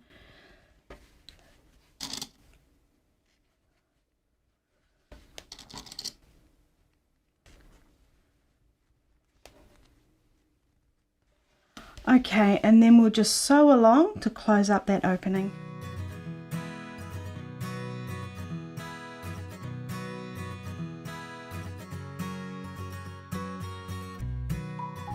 So I've just finished off sewing on the binding, and I did do a back stitch at the beginning and the end. Okay, now for the fun part where we get to turn it over. So you can see our join there. Isn't that looking great? Now what you could do if you'd like to, you could just sew along that edge if you'd like to make it extra secure, either with your machine or by hand. But for now what we're going to do is take our binding. We've got the wrong side of, well, we've got the backing facing us. I'm just going to fold this over, finger press it, and just give it a press, which is just going to help us when we're folding it over to sew our binding on. So just go around the entire edge, and when you get to the corners, skip the corners. We're not going to press the corners. Now we're going to sew our binding on from the front. So we're just going to flip this binding towards the front. Then I'm going to fold it down at the top here, so it's sitting really nicely. Then I'll take the side and then fold that over. And just like that, we've created a really nice mitered corner. Now I will pop a few pins in just to keep it in place, because we want it to stay just like that when we come to sewing it. And then what I'll do is I'll just start wherever I would like to. Maybe I'll start here, and you could either use pins or clips just to keep it exactly how you'd like to sew it down.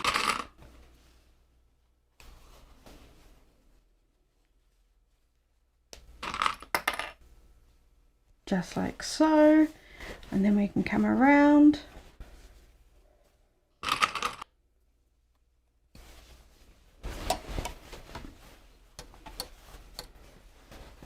And if you'd like to, you could just do this to the whole quilt if you'd like. You could do a side at a time, a corner at a time, just whatever you're most comfortable with. So then I'm going to just start where I've popped some clips in. Now I'm using a left compensating foot. Now if you're a Juki owner, this left compensating foot is a game changer. What it does is this left part of the foot sort of sits down below the edge here, meaning you're going to get really nice perfect stitches. If you don't have this foot, just use whatever foot you've got and just stitch at about 1/8 of an inch away from the edge. So I'll just start stitching. I'm not going to worry about a back stitch because I'm going to come right back past here and stitch over the top.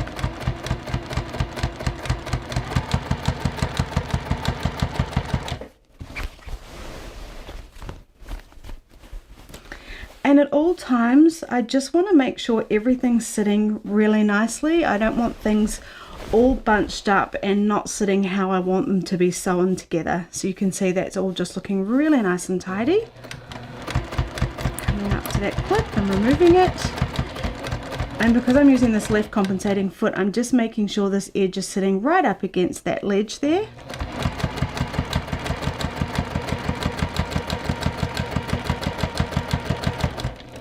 Now I'm coming up to my corner. I'm just going to remove that pin, and I'm going to stitch up to where I can see it joins, and then I'm going to make sure my needle's down, lift my foot up and turn.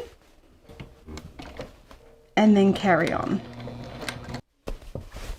Again, just readjusting so everything's sitting really nicely, and then I'm going to carry on.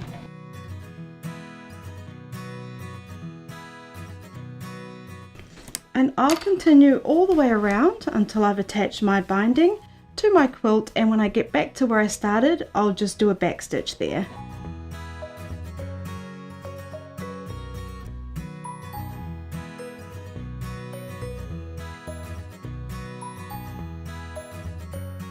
So I've finished off my binding and I'm really happy with how it turned out. I really like this new way for me of turning it over and sewing it down on the top.